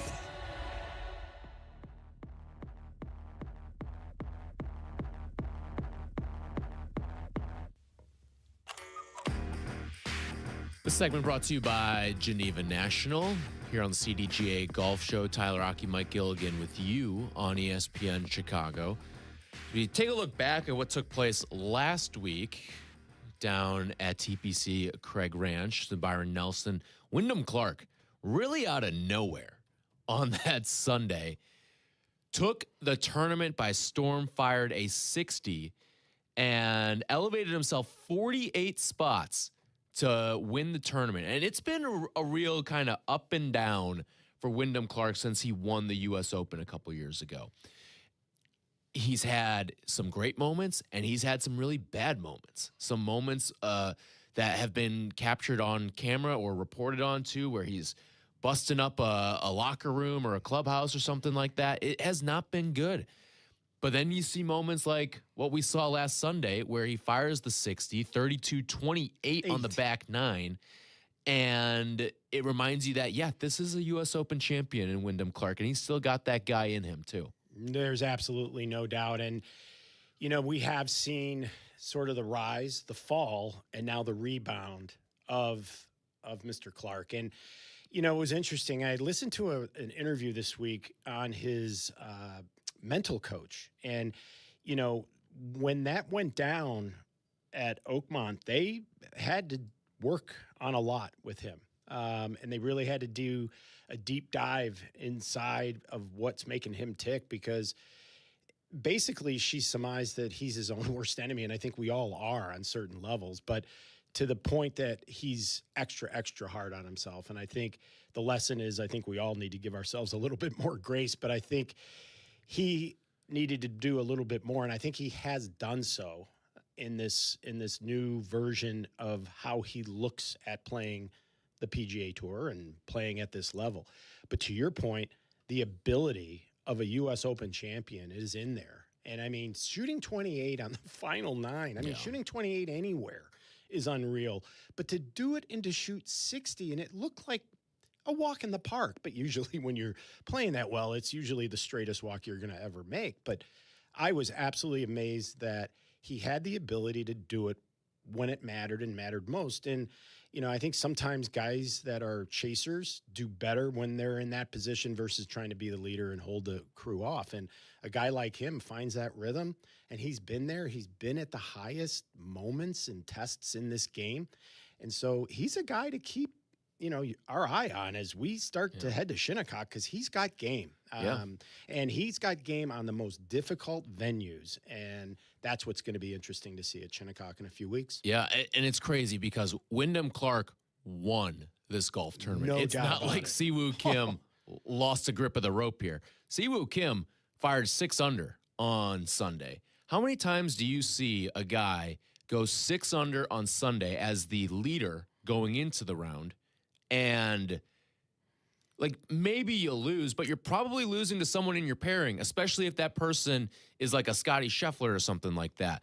But none of that was the case. And not just that, he still, which is nuts. And he was playing good golf. Well, and the other thing, the week before that, we even saw Scotty shooting 63, and then a 60 was shot. So, I guess I'm starting to ask the question, is 60 becoming the new 63? Is 59 going to be really as meaningful as it used to be? Well, we've seen how many 59s over the course of the last year or two. Yeah. It's been 3 or 4, I feel like. And everybody's doing it. I mean, they're doing this even at the high school levels in events that we're seeing and in junior tournaments. I mean, we never saw this 2-3 decades ago. Nowhere ever close to this. And so it's just interesting, especially with a venue that they just played that spent $25 million in renovation. And then they just went through and blitzed the place. Yeah. Now, granted, they had ball in hand at times. So, yeah, that does make a difference. But still, I mean, and, again, you're looking at that fine line between, well, you got to make the course for the pros for 1 week, but we got to make it playable for the other 51 weeks. But I'm just amazed that this is what they're able to do to what I would consider, a top quality venue. I mean, this is not an easy golf course, but they certainly made it look that way. It is always a little disheartening when you see the winning scores and it is a 30 under. Yeah. It is. I mean, think about that. You're shooting a little bit better than 7 under every single day. And I mean, we see tournaments where 7 under is the winning score. 100%. And I think it is it's definitely frustrating, I'm sure, from a course perspective. But even when the runner-up scores are 27 and 25, it's not like, oh, this guy just ran away and hid and no one could catch him. But it was all of these scores were just nuts. Oh, yeah. That they were able to make those the winning scores. But I do wish there was and for people who always wonder oh, why are they rolling back the golf ball? This is probably a reason why. This is part of it. Where you see courses like this get absolutely carved up by the pros. And again, are these guys the best of the best? Absolutely. But even the best of the best, I don't think should be shooting 30 under in a professional event. No, and I mean that's really what's changing the game. And honestly, I don't have as much interest to watching that than I do when I can see, players can move equally as quick forwards and backwards. In an event like this, it's either you stay still or you move forward. And I don't see a lot of people shooting high scores or making big numbers or, where the golf course can inflict the pain and change the course. I mean, to me, errors that were made at the event last week were forced errors by the end user, and instead of the golf course doing its thing. And to me, that is starting to make the game a little stale in that regard, because from a player's perspective, I know when I used to play and I was able to shoot a good score, and then I knew I had to come back with another good score, and then in the third round I had to come back with another good score, because that's the way the golf course was playing. That was like an extra mental burden, because in a situation like this, even par, you're not even done. You're done. And I remember trying out at Miami of Ohio. We played this small little 9-hole course, but you had to go around it twice from 2 sets of tees. It was called Oxford Country Club. But if you didn't shoot 12 under, you weren't making it to the next stage. And that just kind of screwed with everybody's mind, because it immediately, if you made a bogey, it felt like you were making triple, because you knew what everybody else was doing. So when golf courses are meant to be chewed up, I think it puts a different type of perspective in the minds of some, and others realize, well, that's the pace we're going to run this race at. Well, let me get in my lane and let's go. And so others can play that game, and it becomes a dart game, and away we go in a putt fest. That's because the way that Siwoo Kim played last week, he's going to win 95% of tournaments when he plays like that, because he was unbelievable. He was consistent all 4 days. And I mean, one of his best days of the entire tournament was that Sunday. And he went 64. He had his own 60. And then 68, 65. That should win you tournaments.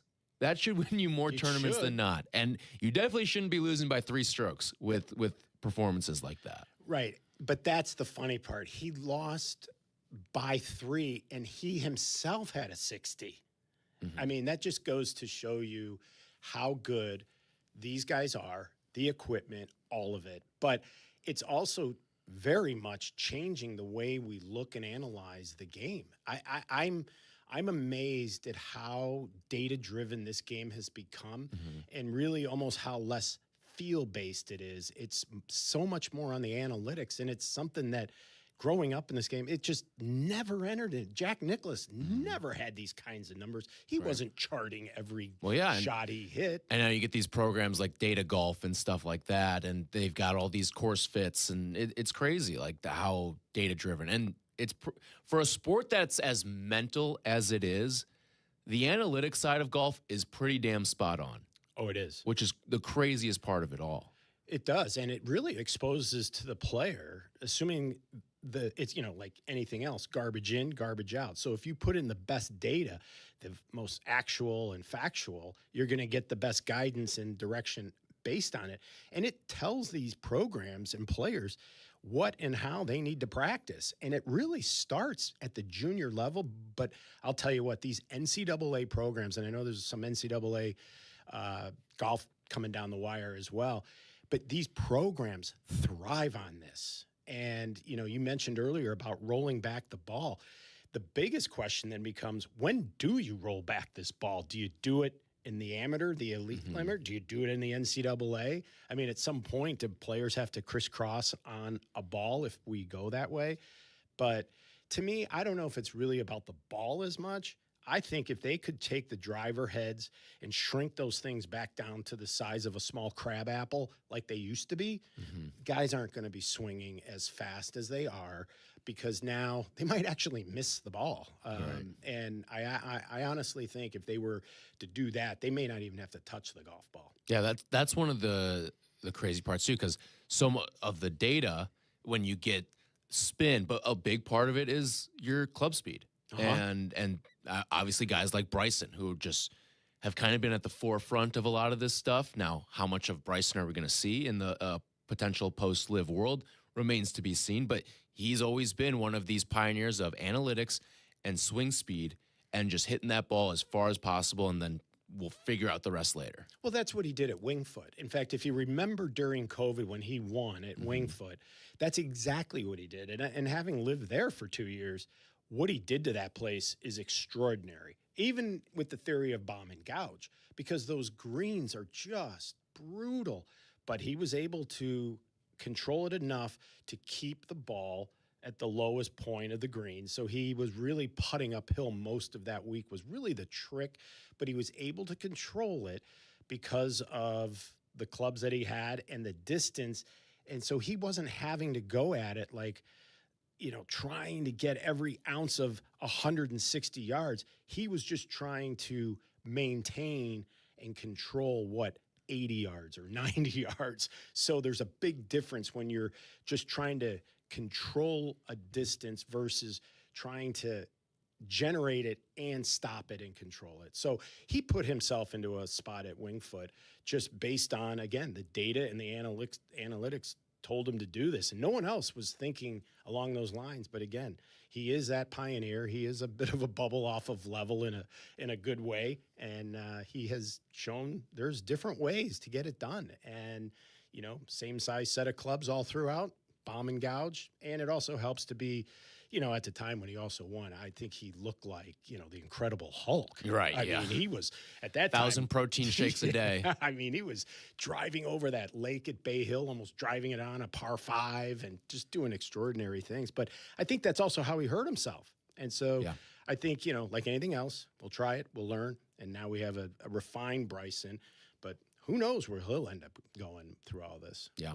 Anything else stand out to you from a week ago? Other than the low scores, not too much, but, really the scarcity of the field is what really stands out. Once you take a guy out like Scotty Scheffler, and he's kind enough to play in an event like that, it shows again the imbalance between a signature event and the rest of the leaderboard, if you will. Yeah, like if Scotty's from Florida or he's from Georgia, he's not playing in this. 100%. Okay. But because it's in Texas. Yeah, I mean, he gets to sleep in his own bed, so he's going to play in it. So I just found, as I watched this, a huge difference of interest on my own behalf between watching this level versus the signature or the major. I love when the greatest are all together. And, I know that Rory does a different schedule than Scotty, but anytime we can get all of them together, it's must-watch TV. And I just don't find it unless Scotty does something spectacular. Then I'm glued. I love watching him do what he does best. But if he's just having a ho-hum round, I'm going to go out and hit balls or go putt myself.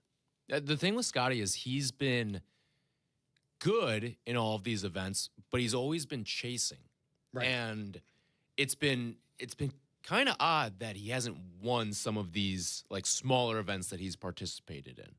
And it's not that he's played poorly. It's just he's been second or third, it feels like, in all of these.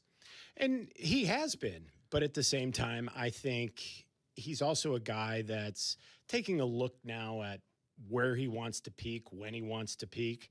I know he wants to play well at Jack's Place. I mean, he wants to play well everywhere. But let's be realistic. He can't expect to win every single time. Right. He's going to try his best. But I got to tell you, the season he's having, 99% of the rest of the tour would take his season in a New York second. Yeah. And for him, he's really not playing all that great. He's playing good, but he's set probably an unrealistic standard of what you are to expect of him. Exactly. But again, I go back and I've said it before. Life as a father, it's a lot different. A lot of new things are going on in his life away from the golf course.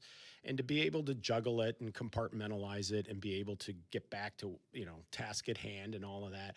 And then given all of the media and all of the other requests of his time when he shows up at a place, that's the thing that just impresses me more than anything is the demand on their time. The moment they step off the plane, get out of the car, it's, all these obligations. And somehow you've got to find enough time to get yourself mentally and physically right to go. And then to be able, when the lights are on, turn it on and play the best you can possibly play at that moment. And it's just amazing how they do it. Yep, absolutely. All right, when we come back, we will take a look at what's taking place this week on tour with the Charles Schwab. That's coming up next. The segment's been brought to you by Geneva National. More golf ahead. The Grip It and the CDGA Golf Show on Golf with the Legends at Destination Geneva National in Lake Geneva, Wisconsin. Enjoy 54 holes designed by Arnold Palmer, Gary Player, and Lee Trevino. Stay right on the course in luxurious suites, group cottages, or the newly renovated and reimagined Lakeview rooms at the Lodge. Between rounds, savor on-site dining at the Hunt Club Steakhouse, Crafted Italia, and Turf Kitchen and Tap. Or unwind at Paloma Cantina, overlooking the dance floor, the entertainment-style putting course. Visit DestinationGN.com for details on Wisconsin's closest multi-course golf resort to the greater Chicagoland area. The Grip It and Sip It Classic presented by Yingling Flight is back for the 6th year. Heading back to Seven Bridges Golf Club in Woodridge, Illinois. Wednesday, June 17th. Each show will once again be competing to see who reigns supreme. Who will take it this year? Sponsored by Blue Chew and Great Clips. Chicagoland's own Tour Edge Golf has launched their all-new Exotic Series drivers.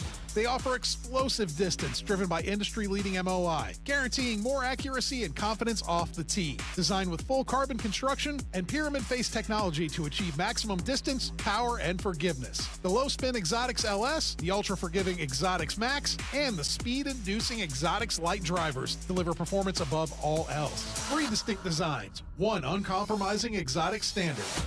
Learn more about the Exotic Series at touredge.com. Make the move to Republic Bank of Chicago. Avoid the hazards of subpar banking with our business checking accounts, each uniquely designed to get your business up and down. Republic Bank of Chicago. banking beyond expectations. Break away to Kohler, just 2 hours north of Chicago, host of 6 majors and the Ryder Cup. Play 72 holes of championship golf at Whistling Straits and Black Wolf Run and the Baths. A 10-hole par 3. Experience the Kohler Waters Spa and explore hundreds of acres of outdoors. 2026 golf packages with 2 to 5 night accommodations are available to book now. Book early for best rates and availability. Call 855-718-3588 and reserve your custom stay today. Village Links of Glen Ellen provides a country club experience at a public golf facility in Glen Ellen. With a top-rated 27-hole complex that's proudly hosted 48 PGA Tour and USGA qualifying events, Village Links is considered one of the premier golf courses in the Chicago area. Conveniently located near I-88 and 355. After your round, dine on the spectacular patio at Reserve 22 Restaurant, Bar, and Banquets, overlooking the pristine 18th green. Go to villagelinksgolf.com and get ready for a great round. See you at the links. Hey, Chicagoland, want to experience the best golf on the North Shore? Head over to Glenview Park Golf Club to enjoy superior golf course conditions, a challenging layout, and superior service. Conveniently located and easy to get to, Glenview Park is in the heart of Glenview. Book your tee time 24/7 at golfglenview.com or call 847-724-0250. Golfglenview.com or 847-724-0250. Experience the best. Play golf in Elgin. Check out the Golf Elgin app and book a tee time at Bowes Creek Country Club or the Highlands of Elgin. One of Golf Week's most recognized golf courses, it is ready for your private club experience. Enjoy Bowes Creek at bowescreekcc.com. Save big on everything for your next project when you shop at Menards. We carry the largest in-stock selection of Hunter ceiling fans. They provide consistent comfort all year round and also help reduce energy costs. Shop Menards today and save big on Hunter ceiling fans just in time for the warm months ahead. View our entire selection of Hunter ceiling fans today on Menards.com. Plus, check out our weekly flyer for more great deals happening now. Save big money at Menards. Welcome into the CDGA Golf Show on ESPN 1000. Presented by Glenview Park Golf Club. Here's your hosts, Mike Gilligan and Tyler Rocky.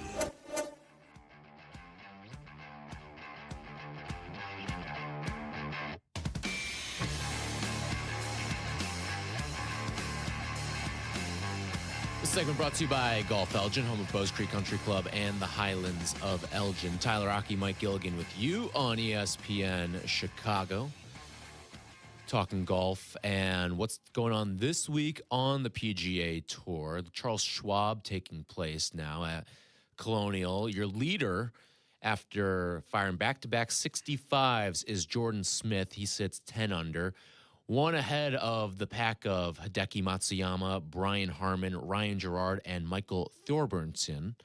And then J.J. Spawn, Akshay Bhatia, Alex Smalley, Russell Henley, and Bryce Garnett all on their tails right now at 8 under. It feels a lot more competitive this week than it did last week because even though Wyndham came out of nowhere, it did feel like Siwoo Kim had a pretty good stiff arm on the competition for most of the day. And then Wyndham Clark comes out of nowhere on Sunday, so you do get some theatrics in the final round. But what we're seeing this week is almost reminiscent of what we saw at the PGA Championship. Obviously not the same caliber of names up there, but in terms of how bunched up everything is, you're talking about probably 25 or so guys who, score-wise, have a realistic chance of winning this thing.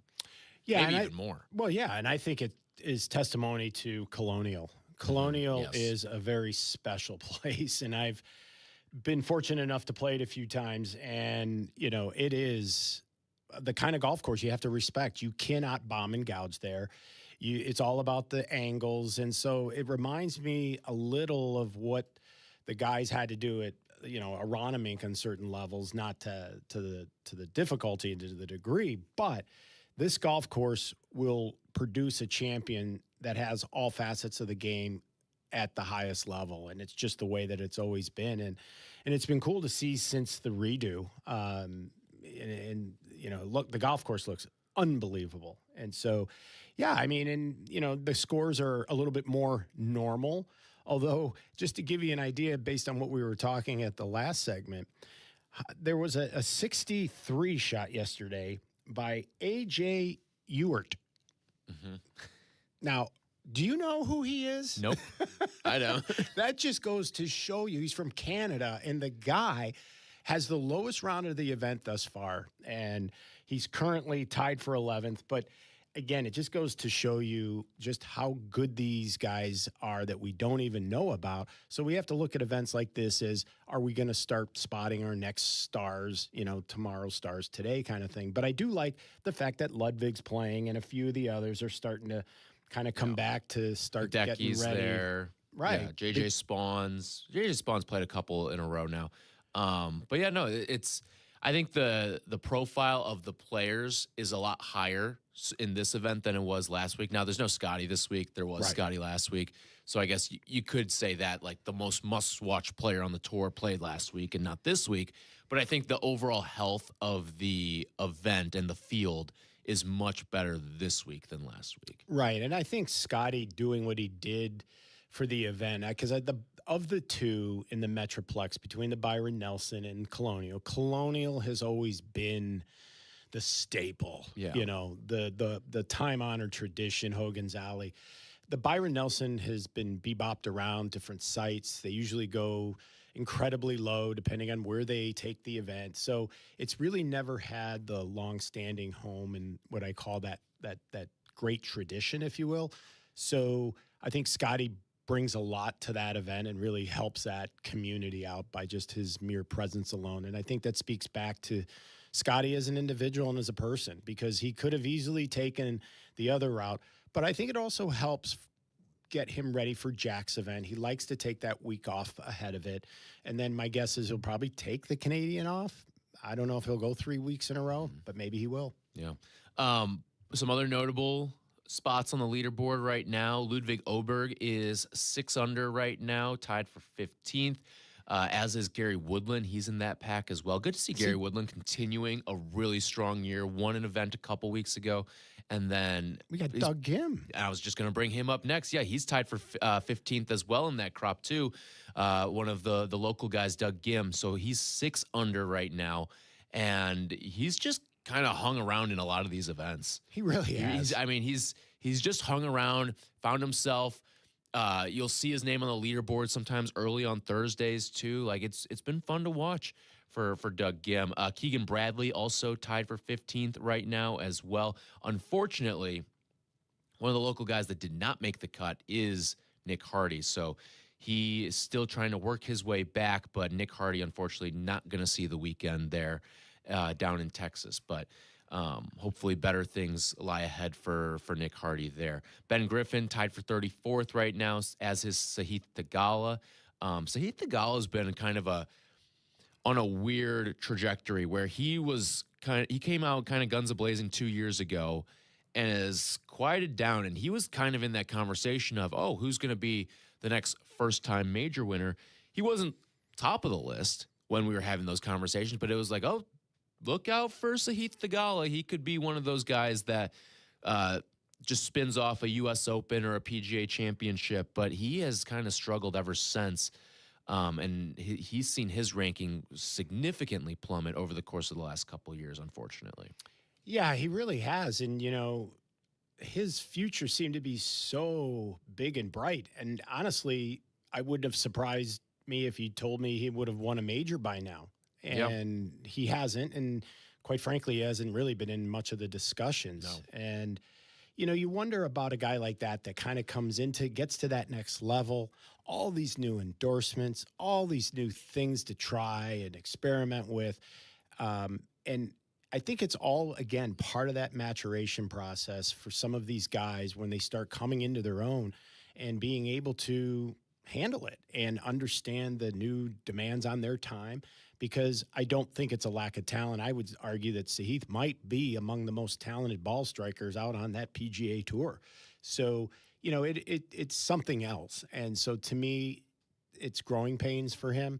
It wouldn't surprise me if in a month or two, he's got 2 wins under his belt, a major and a tour event. But again, it goes back to what's going on in the 6 inches between your ears, and do you have any sort of a flaw that can be fixed physically, and let's go. Right. It's always sometimes these guys, I don't say aren't ready for their explosion onto the tour, but they're, like you said, it is certainly a maturation process. It's something that we've seen different guys handle very differently. Like, I think Scotty Scheffler, when we talk about his maturation process, becoming a new father and stuff like that, we've seen guys when that stuff happens, and not just you get further along and developed in your golf game, but further along and developed in your life, off the course too. A lot. It's part of what's so impressive for Scotty, for me, is usually we see those guys start missing cuts. Oh, yeah. And we have not seen that out of Scotty. Like, is he winning? No, he's not winning at the clip, nearly at the clip that he used to be, but he still finds himself in top 5s, top 10s. He's not missing cuts. I mean, he's rarely outside the top 20 in these events, even when he's struggling by his standards. He's not falling outside the top 20 in most of these events. Is he winning? No, not as much. He hasn't won since January, but he's still in contention. You're talking about him. He's sometimes in final pairings. He's sometimes in playoffs. And with everything else that's going on in his life, that's pretty incredible, considering we see most guys either take events off completely or you start missing cuts. No doubt. And he reminds me a little of when Tiger was in the field in his prime. Everybody knew it, and everybody was wondering where he's going to be. There was always a Tiger watch. And so no matter where Scotty shows up, there's always a Scotty watch. And the worst thing that can ever happen to your event is Scotty misses the cut. But yeah, he is absolutely playing some great golf, but trying to manage having 2 kids now. Yeah. And to your point, a lot of guys really don't handle this part of the early part of the journey. And, you just wonder if it's what, derailed, Ricky, and Jordan and Justin to a degree, because they all went through it and they still have their games. But man, before all of the marriages and kids, the way they played and the way they went about the way they played, to me, was a lot different. It was like, I'm a bachelor. I'm going to take chances. I'm going to live like and I'm just going to go for it. Right. And I felt like their attitude towards their game has changed since their lives have changed. But maybe it hasn't, but I noticed that there was a bit of a downtrend in all of those guys. And those were the guys that were the can't miss, they were the next potential. Right. And yeah, I mean, they've had nice careers. There's no doubt about it, but they will not be in the discussion of one of the best ever. Luckily for tournament directors, Scotty's made 75 consecutive cuts. Yes. A streak that goes back to the 2022 FedEx St. Jude Championship. And those are extenuating circumstances because you're working with different cut lines there. Exactly. But you're also working on different types of pains and aches, and I'm not feeling well. I'm fighting off a cold. My elbow hurts. I miss my child. I miss my wife. It's whatever it is. And you're how many times to make cuts after cut. And you talk about those, and then there's the fact that you're avoiding like freak injuries too. Like, how many times do we hear like, oh, some guy's cutting an apple and then accidentally slices their hand a little bit. Yeah, or hit their pinky toe on the bed. Right. In the middle like of Victor the night. Hovland did. Yeah. I mean, it's all of that enters into the opportunity for a miss and a missed cut. And so it's just remarkable how far he's been able to go thus far, given, it could be even something at home that happened, because knowing Scotty, he'll just take off in the middle of that round to go back home to take care of that. He prioritizes that over his golf game all day, every day. Yep. All right. Coming up at 10 o'clock, we're going to talk about the PGA Tour's new schedule, as well as some of these events have started to trickle out, and could Chicago and Illinois fit in somewhere along the line as well. All that coming up a little bit later on in the show at 10 o'clock. This segment has been brought to you by our friends over at Golf Elgin. This is the CDGA Golf Show on ESPN 1100.3 HD2 and the ESPN Chicago app. What's up? It's Jonathan Hood. And this is David Kaplan. And the champs are here. The champs are back. Indeed we are, and we're thrilled about it, Hoodie. The 6th annual Grip It and Sip It Classic is here. And we're going to win it again. You can take that to the bank. As long as it's Republic Bank, cash it. Yeah, Republic Bank, our sponsor of Team Captain J. Hood at Seven Bridges Golf Club. Join us Wednesday, June 17th, as the champs defend our title. The 6th annual Grip It and Sip It Classic presented by Yingling Flight. Not 4, not 5, but 6. The champs have spoken, baby. Take that. In 1958, few imagined a young Joliet native and Air Force veteran like Brent Wadsworth would pioneer the nation's leader in world-class golf construction.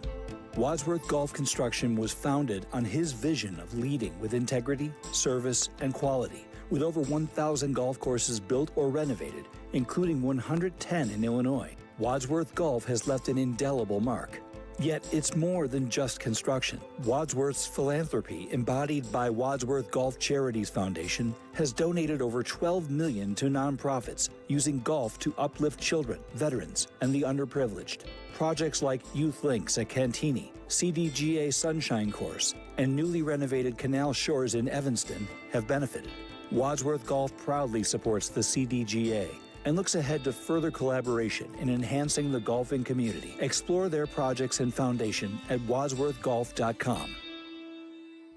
Elevate your game and help open the game to others. With a CDGA membership, you become better through golf. As a member, you'll receive an official USGA handicap index to validate your game, plus exclusive member perks, special competitions, unforgettable excursions, and insider communications. Your membership can quickly pay for itself. Memberships fuel CDGA's Sunshine programs, expanding access to the game and ensuring it thrives for generations to come. Learn more about membership at cdga.org. Experience top courses managed by Kemper Sports. From North Shore classics like the Glen Club, Deer Path, and Winnetka, west suburban favorites like Bolingbrook, Cantini, and Village Greens of Woodridge, and Southside gems like Harborside International. Kemper Sports offers something for everyone with impeccable course conditions and top-notch hospitality for over 45 years. Kemper Sports creates lasting memories. Did you know Kemper Sports was also recently awarded as a top places to work by Cranes Chicago? Visit KemperSports.com or follow Kemper Sports on social media. Play golf in Elgin. Check out the Golf Elgin app and book a tee time at Bowes Creek Country Club or the Highlands of Elgin. Bowes Creek Country Club offers the finest playing conditions and has tournaments open to the public. Experience Bowes Creek. BowesCreekCC.com. With Republic Bank of Chicago, you don't have to scramble to keep your business growing. Our commercial lending options will move your business from tee to green every time. Republic Bank of Chicago, banking beyond expectations. Experience the best golf on the North Shore. Head over to Glenview Park Golf Club. Book your tee time 24/7 at golfglenview.com or call 847-724-0250. golfglenview.com or 847-724-0250. Experience the best. Hey, Chicagoland, play the best golf the western suburbs has to offer. Fox Bend Golf Course. Fox Bend is the proud host of the 2026 Chicago Adaptive Open. Book tee times at foxbendgolfcourse.com. Come to Cog Hill Golf and Country Club and experience truly legendary golf. Since 1927, Cog Hill has been the mecca for public golf in the Midwest. In addition to Dub's Dread, ranked the #1 course you can play in Illinois by Golf Digest, Cog Hill offers 3 other beautiful 18-hole layouts with price points for all types of golfers. Visit their state-of-the-art practice facility with top tracer technology on 42 driving range bays. Plus, they have 2 golf shops, a new club fitting room, and beautiful clubhouse and reception area. They serve great food, too. Visit coghillgolf.com. Play their gear, dress the part, and shop like the pros at the PGA Tour Superstore. Now's the time to upgrade your game with new apparel and footwear to keep you looking fresh and the hottest clubs from all your favorite brands. Plus, dial in your game with the latest technology like rangefinders and launch monitors. Shop with the pros at one of PGA Tour Superstore's 5 Chicagoland locations: Downers Grove, Schaumburg, Orland Park, Vernon Hills, and Lincoln Park. From PGA to where you should play, this is the CDGA Golf Show with Mike Gilligan and Tyler Rocky, presented by Glenview Park Golf Club.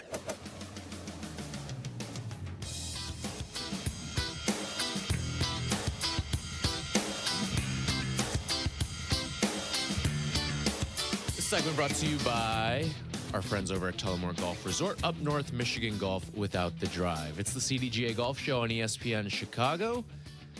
You brought this to my attention. If you go to golden.co, that's golden with an I, you can find a 2016 Brooks Koepka tournament-used Nike Method prototype putter that he used in 3 events, including at the 2016 Masters practice round, and it's also been matched to a couple other events. And it's currently on auction and the current bid is at $5,250. It goes till the end of about this time next week. But there's plenty of awesome golf memorabilia out there. And like Brooks is one of those guys where like he has a very dedicated fan base, it feels like, especially there was always the whole Brooks versus Bryson feud. And were you team Brooks or were you team Bryson? And Brooks, I don't want to say had like a cult following behind him, but he definitely had like a strong group of supporters. And I'm sure like there are plenty of people that would love to have this piece of memorabilia in their basement or in their man cave or something like that. Yeah, and what's funny is that this started at $2,500, and there's been 8 bids thus far. So it's up to $5,200, which then sort of begs the question, what would you pay to have a collector's item, and and who would it be? You know, and so it kind of got me thinking about a lot of the infamous clubs that are out there. So I did a little research, and you'd be amazed at how much some of these clubs have gone for. So some people who love to collect, I mean, it's insane what they'll pay. Yeah. But Tiger Woods, Tiger Slam irons and wedges. What do you think? Tiger Slam irons and wedges. I would guess a couple $100,000. $5.1 million. That's nuts. Now, Nuts. what do you do with these? I mean, yeah, I guess you display them and put them on your wall. But I guess if you're buying them at that rate, I guess you're spending 5.1 like we spend maybe $500. Yeah, I right. suppose. But or even 5,000. Exactly. But Tiger, as far as just a putter, and it was a backup putter that went into one of these auctions, and it's going to get a little bit more than what Brooks is going for currently. What do you think that went for? He's gone 3 backup putters, the one being the one that backed up most of all the majors. All right, given that it was 5.1 for the entire iron set, and is this from the Tiger Slam?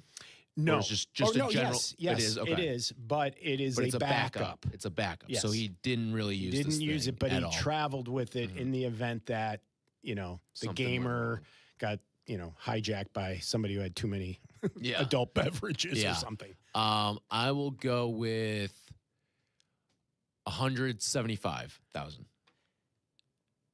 $393,000. Wow. How about that? Somebody thinks enough to take the backup for almost $400K. That's wild. That's why, and there's you want to talk. There is a Tiger Woods cult. 100%. There are the sycophants out there that will pay ridiculous top dollar for stuff like that. So what?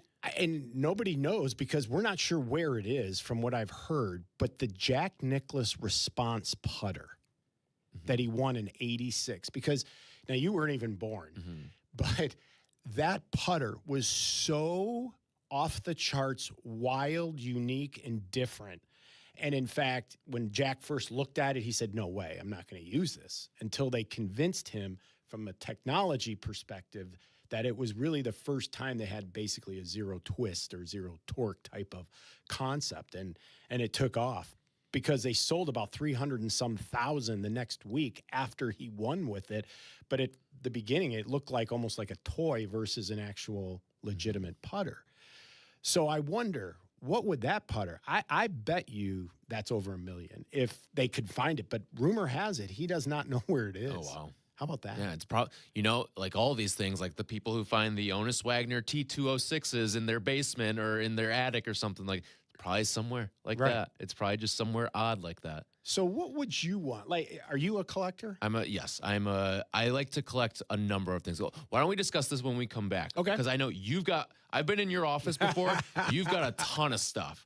So we can do like a little TMZ Cribs or MTV Cribs of your office when we come back here, because you got plenty of cool stuff in there. And if you've got a piece of golf memorabilia that you have and want to share with us, 312-332-3776. This segment brought to you by Tullamore Golf Resort.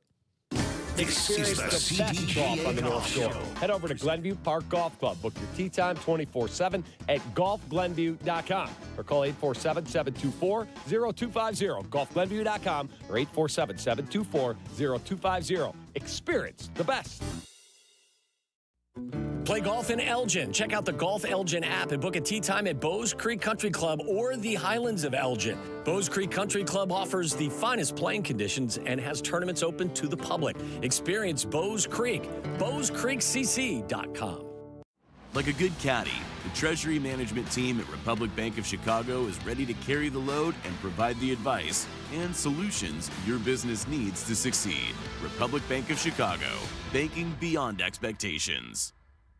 Tour Edge presents the all-new Exotic Series irons, MB, CB, and Max. Built for total performance for every player. Each design reflects the quality, craftsmanship, and technical obsession that's defined Tour Edge from the start. Learn more about the Exotic Series at touredge.com. Village Links of Glen Ellen provides a country club experience at a public golf facility in Glen Ellen. With a top-rated 27-hole complex that's proudly hosted 48 PGA Tour and USGA qualifying events, Village Links is considered one of the premier golf courses in the Chicago area. Conveniently located near I-88 and 355. After your round, dine on the spectacular patio at Reserve 22 Restaurant, Bar, and Banquets, overlooking the pristine 18th green. Go to villagelinksgolf.com and get ready for a great round. See you at the links. Plug in to great deals on electrical supplies, now at Menards. We carry a variety of steel electrical boxes, from outlet and weatherproof boxes to wall plates and covers. Whether you're a do-it-yourself homeowner or a contractor, you'll find the right products to complete your project. Save big money on electrical supplies. Plus, check out our weekly flyer on menards.com for more great deals happening this week. Save big money at Menards. This is ESPN Chicago, WNVP, WTBC, HD2 Chicago, a Good Karma Brands radio station. Golf is on your mind and on the air. Right now, this is the CDGA Golf Show on ESPN 1000, 100.3 HD2, and the ESPN Chicago app. Presented by Glenview Park Golf Club.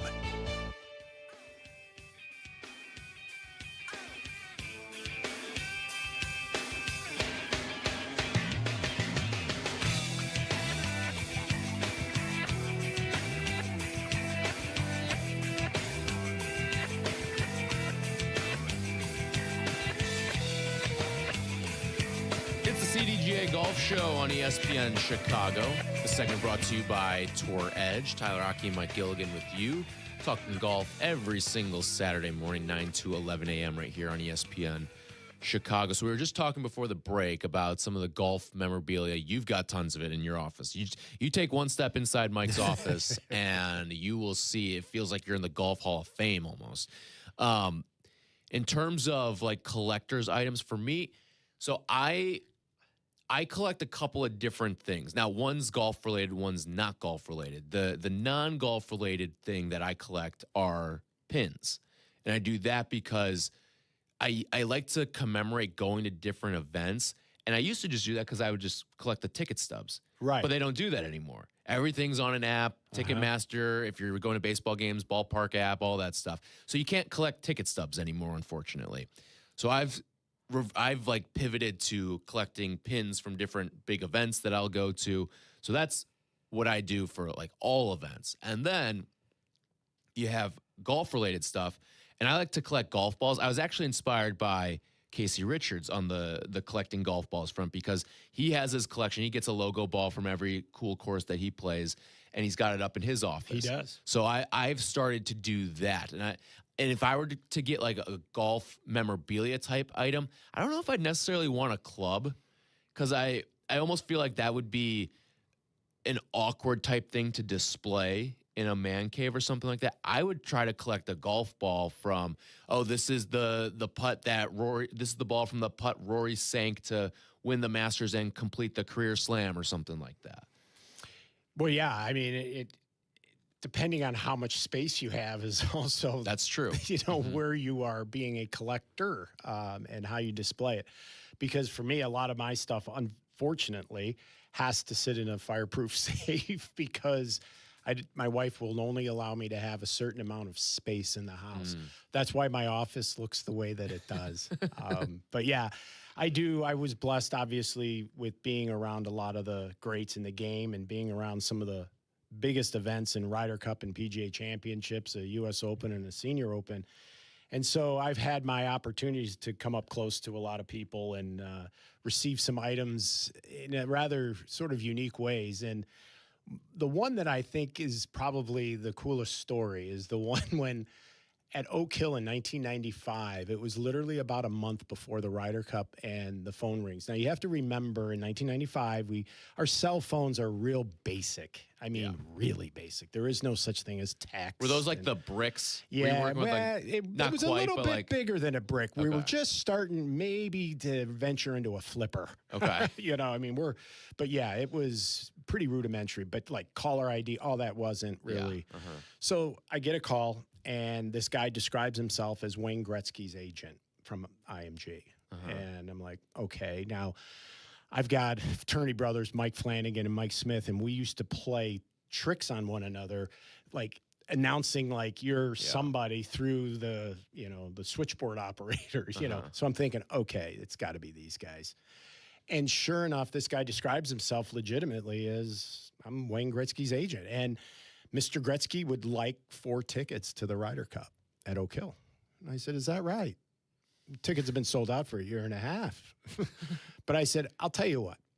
If you are who you say you are, then I would be happy to go ahead and host Mr. Gretzky and his guests. It's going to cost you 1 game stick. And he said, that's it? I said, that's it. So we hung up the phone, and 3 days later, I'm in a golf cart in the middle of the parking lot, and here comes this UPS truck, and they would dump all kinds of boxes as we were getting closer and closer, but it was funny. He marches out over his shoulder carrying like a spear, a wrapped up hockey stick. And the guy in my cart goes, what is that? He knows I'm a hockey player. And I go, if that's what I think it is. And sure enough, it was. And that was the first time I got to meet Wayne Gretzky. And then later in 98, ended up having lunch with him and he and his wife, Janet, at the PGA at 98. And so therefore, that's why the picture of Wayne Gretzky that's in my office, that's the day we had lunch together. And all we talked about was golf. I couldn't get him to talk about hockey. So that was pretty cool. Evander Holyfield gave me a boxing glove. Okay. To get a ticket to Wingfoot. And Warren Moon, when we were in Seattle, gave me a game ball that he signed. He was worried because he was with the Seahawks at the time. He was worried that he was just going to get pelted with, all the autographs and the fans and all the whatnot. He wanted to be inside the rope. So I had to get special permission, a special badge and all that. Yeah. But he came out on Sunday to watch Vijay Singh win. And so he delivered a Warren Moon signed ball. I still have it right there at home. So yeah, Ray Bork gave me a game stick to come to the Ryder Cup in 99 up in Boston. So yeah, so I've got a few items like that. And in my office, probably the biggest prized possession is the backup flag to the one that was on the flag stick at Medina, because Tiger Woods' caddy, Stevie, unscrewed the flag and rolled it up and stuck it in his golf bag. Part of my role when I was running the championships and Ryder Cups is to have backup flags. So these are the type of flags, you cannot buy these in a merchandise store. So there are basically 2 of these in the world. Tiger has one. I have the other one, and he signed it, and it's in my office, and it's been valued at over $20,000 plus. Wow! Because there's only one of one, right? Yeah, or one of 2. Yeah, that's really cool. And so so it was interesting. I made the deal with his agent to sign all the flags for me. So I had 35 flags. I had the original 17, because remember, 18's in his bag, right. And then I have the backup. So I have 35 flags. And I went to our media director, Julius Mason, and I said, is there, because they were interviewing Tiger in the Medina clubhouse. And I said, is there any way we could get him to sign these? And he said, hold on. So he shuts the door and out comes his agent. And I explained to him who I am, what I got. And he looked at me and he goes, all right, I get 5. And I go, deal. And so sure enough, he goes in, and about 20 minutes later, he comes out, and they are all signed by Tiger. Wow. And so fast forward then, the next year, we're at Valhalla. Well, guess who won? Tiger. Yeah. So I scooped up 35 more flags, and I went right back to the agent, and I said, same deal. And he goes, you're on. And so I also have a whole set of the Valhalla ones, too. Oh, that's cool. And so because my Aunt Eileen and Uncle Ken lived down there, they let me stay with them. And I gave them the one that was on the stick at 10, the hole that he eagled on Sunday. And that's the one that's sitting in their basement shadow boxed above their shuffleboard. And, you know, in that community, that is a big, big piece. So, those are some of the cool stuff that I've been able to come across in my time. So to your point, they're not golf clubs. Right. But they've got unique ties. And I think the story that kind of comes along with it is kind of fun, too. You know what's funny, too, in terms of, like, signatures and golf is I always laugh when I see a golfer signing a golf ball. Because it's got to be so awkward trying to write. Like, imagine trying to write your own signature, like you're signing a credit card or statement or something like that. And you're probably smudging it with the way it's got that the way the material is. Like, it can't be easy to sign the golf ball. That's why I think the pin flag is great. The pin flag is without question the best. It shows the best. The golf ball, to your point, it's not smooth, so it's got the dimples, and it curves so fast, and it's so little, and usually you've got a Sharpie in that tip. While it says fine, it's not fine. Right. It's so it doesn't reflect truly what the signature would look like on regular types of flat surfaces with normal space. So that's why I try to stay away from the golf ball signing. Yeah. Even like a baseball is somewhat awkward to sign.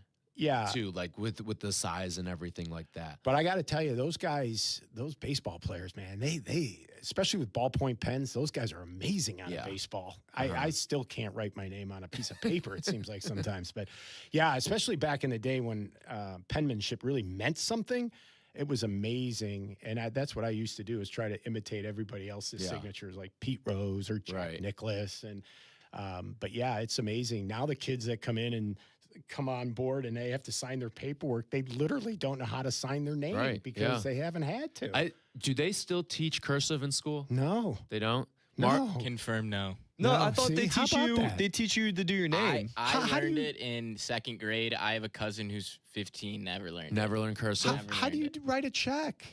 I don't know. They don't write checks, I'll tell you that. I bet you among the three of us, if we set the over-under, and Mario, how old are you? You're I'm like 27. 27. Jake? What do you mean like 20? I'm 28. I bottomed out a little bit. I forgot how old I was for a second. Listen, it happens. I'm 29. So we're 27 and 29. I would guess, without knowing, that we've written less than 3 checks among the three of us. I think I've written more in 2 weeks than you have in your lifetimes. How many have you written, Mario? I've never written a check. I had a checkbook once, and I threw it in the toilet on accident. Oh, my Jake? God. One year I had to pay my landlord for a couple of months with a check. So okay. the only reason I'm at like 4 or 5 is because of that. I've had not a single reason to use a check. I think I've only written 1 career check. Is that right? Yeah. Wow. Yeah. See, you guys come from that culture that everything technologically is secure and safe. It took me forever to start breaking away from writing checks, but I still have, like, our town, the water, it comes in a bill. I have to write a check. You can't pay online for something like that? Well, I think you can set it up, but it's really cumbersome. You know how I gave my last wedding gift? Venmo. No way. Yeah. Oh, well, that's real personal. They ask for it, like, if you're going to send money, like, send it through Venmo. No way. Yeah. They also have registries where you can just go to the website link and deposit on their honeymoon fund or like a new house fund. Yeah, and you just pay with a credit card. But so it was set up that way at the last wedding I was at. But they put like a little subcaption that said you can do this or you can just Venmo us, and it cuts out, like, you have to pay like a a convenience fee or something like that. So it's like a $2.50 convenience fee to pay via credit card, or you can just pay via Venmo and you cut out the little fee that's in there. That's amazing. Yeah. That's absolutely amazing. I think I'd be afraid to go through life that I couldn't sign my name or write cursive. Well, yeah, I think that's kind of weird. Do you guys know how to print? Like print print like regular letters, right? Oh, like handwriting? Yeah. Yeah. Handwriting. Yeah, Okay. I hope so. We can do that. Yeah, we're not cavemen, right? Yeah. No, Okay. we know how to write. We just don't know how to We connect the letters. Well, I think the three of us probably do, but we're probably the last generation. Yeah, I would that say was taught so that. because I was mildly shocked and just amazed at our class of interns when I had to sit down and do some of the paperwork, and one of them wanted to just write an X. And my wife, she proctors exams at College of DuPage, and they'll come in, and I mean they have to take tests for firefighting. Well, I guess with those, firefighting, but a lot of Scantrons, you're just filling in bubbles, right? But she can watch everything with the latest and greatest in cameras and whatnot. But yeah, it's crazy how all that works. So yeah. That's wild. It's wild. Yeah. No, but yeah, never. I think I've written one check ever. I have a checkbook. I don't use it. We laugh at Mike for asking about handwriting, but from my experience over the last year as a substitute teacher, they don't have to write anymore. Like everything's typed. Google Classroom, you have online posts, online assignments. Some classes you won't even have a sheet of paper for multiple months before you, for whatever reason, need it. Yeah, and some of those papers are even being written by AI too. Exactly. They're not even thinking. Well, and again, my wife being there, she said that there are people that when they have to show their ID, like their driver's license, this is state of Illinois issued, where you sign, there's a smiley face, like 2 dots, and when he signed in, that's what he signed. That's like a fake ID. Yeah, so that's him. He's the smile guy. So Joakim Noah, his signature used to have a smiley face on it. It did? When he would sign an autograph, it had a smiley face on it. It was he would make almost a big J, and then inside the loop in the J would just put a smiley face on it, and then a number 13 or something. Yeah. Yeah, but they didn't even do that. It's just a circle, 2 dots, and a smile, and that's it. Yeah. So, yeah, that's amazing. Everything's emojis these days. Emojis. All right. When we come back, we'll get you up to date on what's taking place at the Charles Schwab as they are underway here for round 3. All that coming up next. The segment's been brought to you by Tour Edge. This is the CDGA Golf Show on ESPN 1000, 100.3 HD2, and the ESPN Chicago app. The Grip It and Sip It Classic presented by Yingling Flight is back for the 6th year. Heading back to Seven Bridges Golf Club in Woodridge, Illinois. Wednesday, June 17th. Each show will once again be competing to see who reigns supreme. Who will take it this year? Sponsored by Republic Bank and Advantage Dealer Group. Need a mulligan in your current banking relationship? Tee it high and let it fly with Republic Bank of Chicago's business banking solutions. Driving Chicago business for more than 60 years. Republic Bank of Chicago. Banking beyond expectations. Golfers, go north to Wisconsin and experience the Club at Lac La Belle, voted a top 10 most fun golf course in the country by Golf Digest. The Club at Lac La Belle is now accepting tee times. Take advantage of same-day replay rates. The Club at Lac La Belle is at the heart of the Wisconsin Golf Trail, featuring a majestic, redesigned course and beautiful clubhouse. Schedule your tee time now at theclubatlaclabelle.com. A historic past meets a vibrant future. Go to theclubatlaclabelle.com to start your journey. Come to Cog Hill Golf and Country Club and experience truly legendary golf. Since 1927, Cog Hill has been the mecca for public golf in the Midwest. In addition to Dub's Dread, ranked the #1 course you can play in Illinois by Golf Digest, Cog Hill offers 3 other beautiful 18-hole layouts with price points for all types of golfers. Visit their state-of-the-art practice facility with top tracer technology on 42 driving range bays. Plus, they have 2 golf shops, a new club fitting room, and beautiful clubhouse and reception area. They serve great food, too. Visit coghillgolf.com. Fox Bend Golf Course, the gem of the western suburbs. Voted a 5-star course by Chicagoland Golf Magazine. Come to Oswego Land, only 45 minutes from downtown, and play some of the most superb green complexes in the area. All skill levels are welcome to play this 6,900-yard par 72 course. Fox Bend Golf Course has hosted 3 Illinois Open championships, and this year they will host the 2026 Chicago Adaptive Open. Book a tee time today at foxbendgolfcourse.com. Hey, Chicagoland, it's time to tee up your next golf adventure with a trip to Tullymore Golf Resort, featuring 36 championship holes at 2 5-star rated golf courses. Spend more time on the course and less time in the car. Tullymore is just a quick 3.5-hour drive from the city. Enjoy an up-north golf experience without the drive at Tullymore Golf Resort. Experience a Michigan masterpiece. Start your trip with just a click at tullymoregolf.com. That's tullymoregolf.com. Play golf in Elgin. Check out the Golf Elgin app and book a tee time at Bowes Creek Country Club or the Highlands of Elgin. Your outing could not be better than at the Highlands of Elgin. The Grumpy Goat Tavern is a great place to finish your golf get-together as well. Check them out at highlandsofelgin.com or grumpygoattavern.net.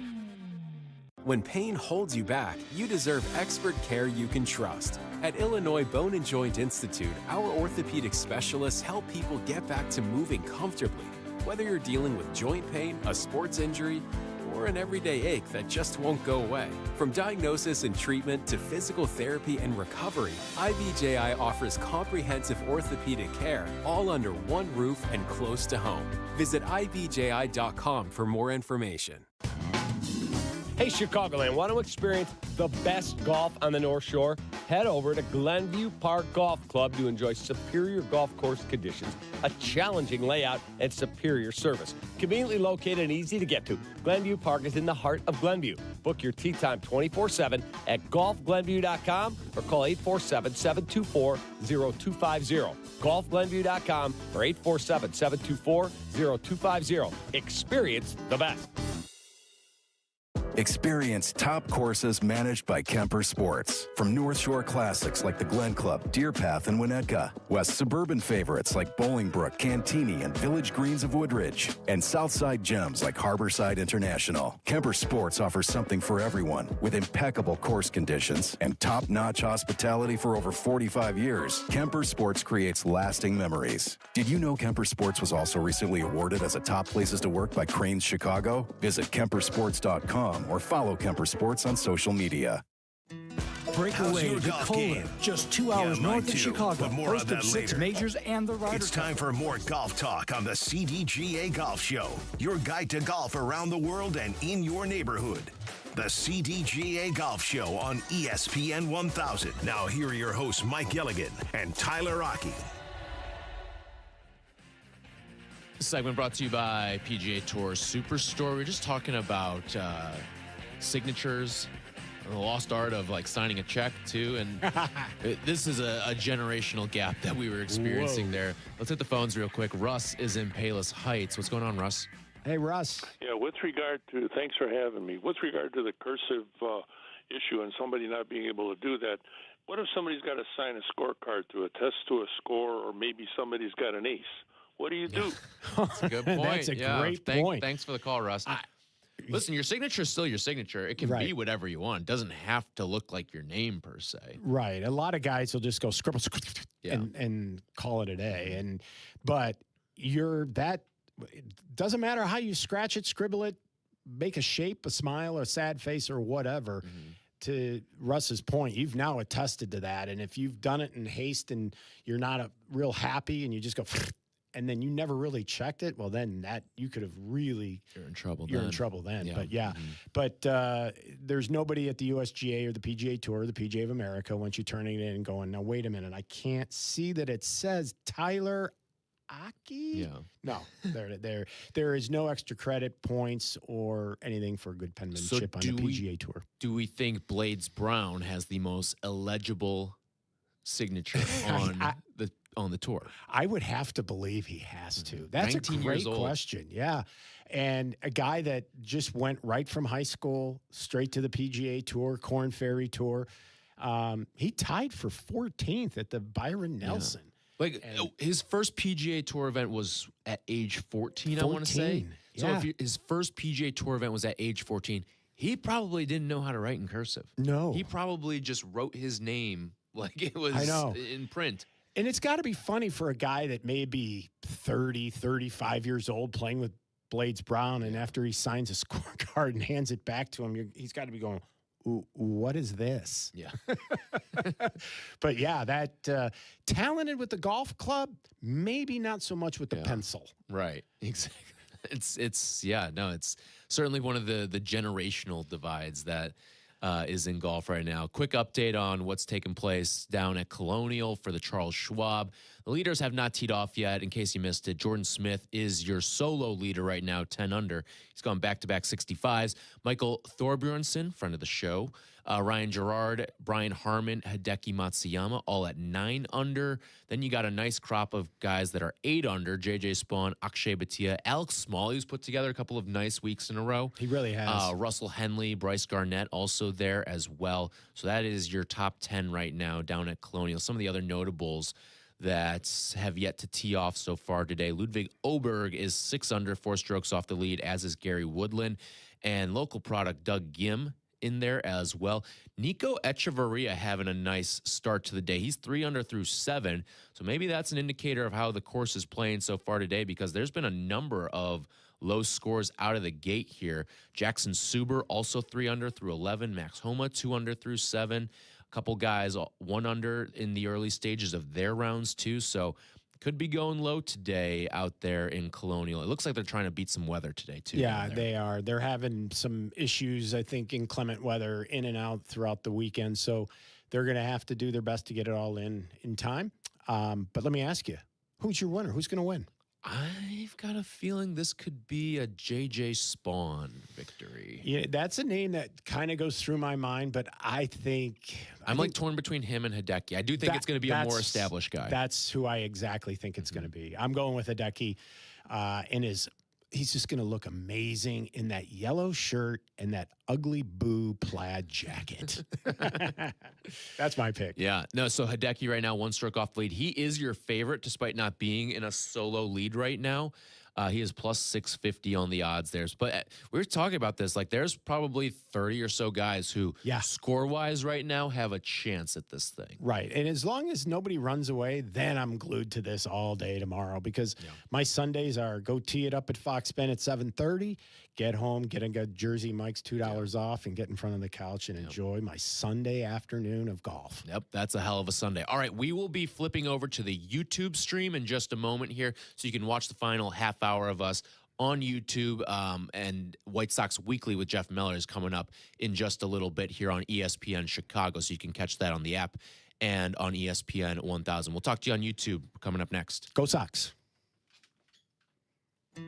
Break away to Kohler, just 2 hours north of Chicago, host of 6 majors and the Ryder Cup. Play 72 holes of championship golf at Whistling Straits and Black Wolf Run and the Baths. A 10-hole par 3. Experience the Kohler Waters Spa and explore hundreds of acres of outdoors. 2026 golf packages with 2 to 5 night accommodations are available to book now. Book early for best rates and availability. Call 855-718-3588 and reserve your custom stay today.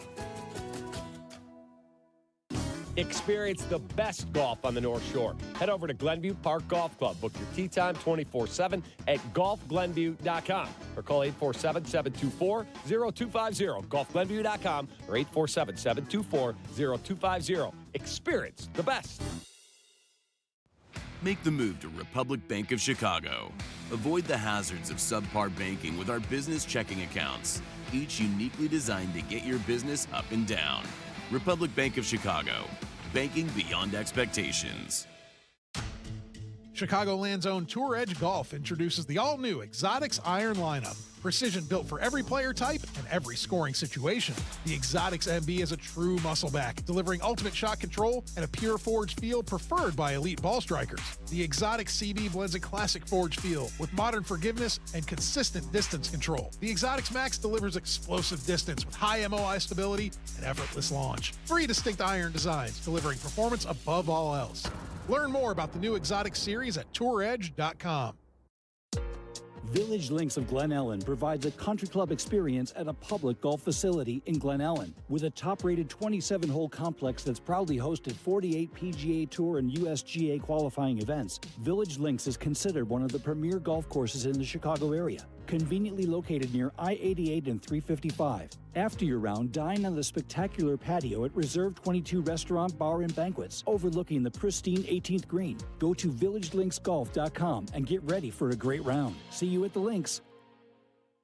Play golf in Elgin. Check out the Golf Elgin app and book a tee time at the Highlands of Elgin or Bowes Creek Country Club. Enjoy exceptional playing conditions and afterward, perhaps a savory pork chop at the Grumpy Goat Tavern. A great place to continue your day of play. Check us out at highlandsofelgin.com or grumpygoattavern.net. Welcome into the CDGA Golf Show on ESPN 1000. Presented by Glenview Park Golf Club. Here's your hosts, Mike Gilligan and Tyler Rocky.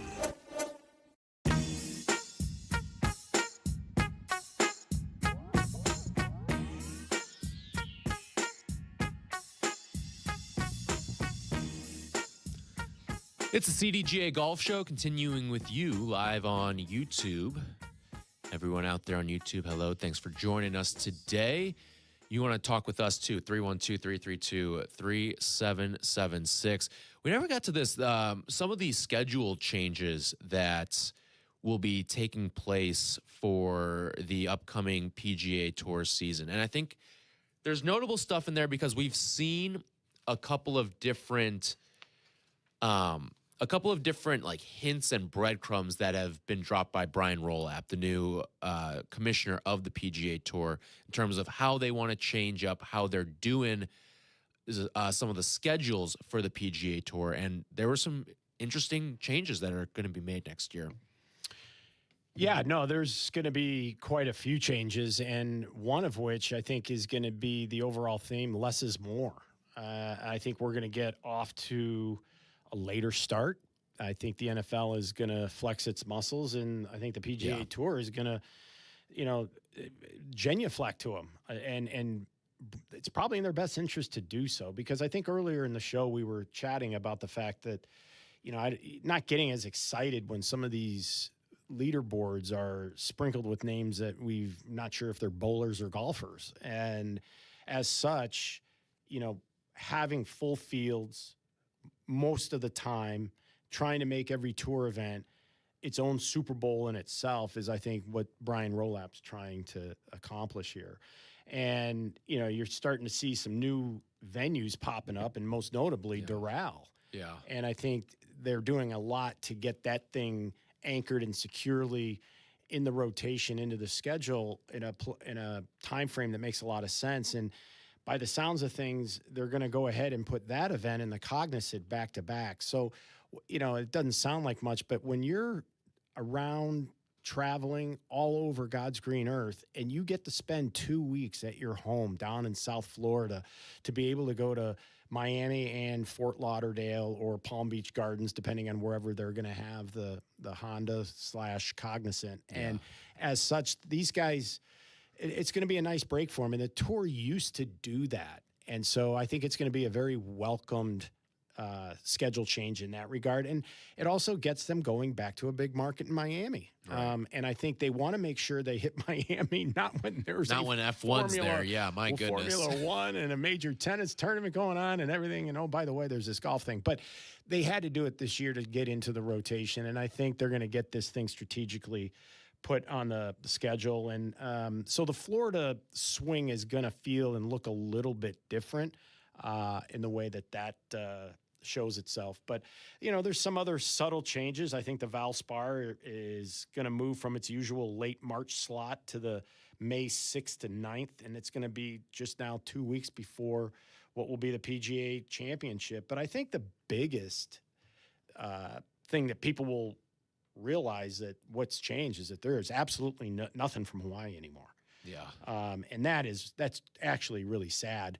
But, that's the price of big business, big time golf, and the way that they need to make these events from a revenue generational perspective and the corporate base. Hawaii just doesn't have it. And to draw the people to get there, the juice just simply isn't worth the squeeze. And then you put on top of that, so that those events to be signature had to be further tour supported anyway.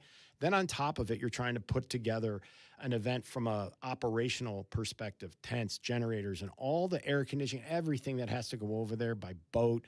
And it's just a very, very, very expensive place to put a golf tournament on. And so from a business decision, they got to start watching their, dollars and cents because they've got this other, investment entity behind them that's looking for a little something on the return. Yeah. And so you don't get it by just wasting money in Hawaii. And so as such, we're going to see that change. I almost liken it to how college sports operates, where in almost every university, football makes money, basketball makes money. Some places you'll find baseball or softball or lacrosse or women's basketball makes money, but swimming doesn't make you money. No. Field hockey doesn't make you money. Nope. And it's all those other sports that are kind of lifting up the other sports so that they can remain scholarship sports for these universities. And yeah, it's kind of what Hawaii was. Hawaii was not a great moneymaker for the PGA Tour, but and I think Brian Rolap kind of gets that, like, hey, some things are going to be shaken up. Some traditions are going to be broken. And for a sport like golf, who has been so stuck to tradition, I would look at baseball and say, look at all the changes that they've made, the way that they've disrupted tradition, and how it's been amazing for the sport. It's been fantastic for them. And viewership's through the roof. Attendance is through the roof. And if the PGA Tour shakes up some of the old traditions that they've had, you may see some of the same popularity spikes that you're seeing with baseball, especially in a moment where golf, take the PGA Tour lens off of it, golf as a sport is in as healthy of a spot as it's ever been. It's more publicly consumed. It's more played. It's more introduced at the youth levels than it's ever been. And a lot, in large part, because it was one of the few activities you could do during COVID. And it's just, I think social media has been a huge part of golf's spike as well. And I'm talking like off the course, not on the course, social media. Like, I should say off the PGA Tour, off the professional path, and more of the recreational stuff. But you could have kind of a similar moment that baseball's having right now, and you wouldn't have to worry about a looming lockout or anything like that.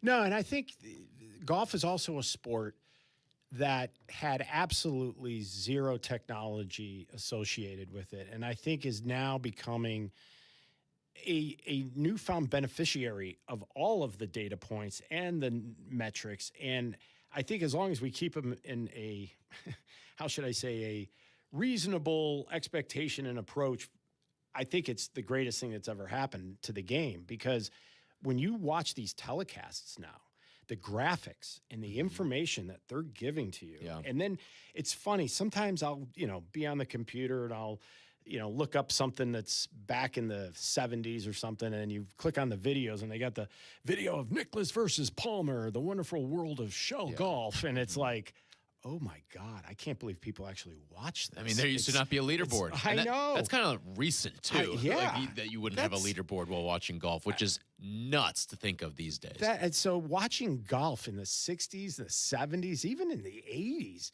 wasn't easy, but we did it, but we didn't know any better.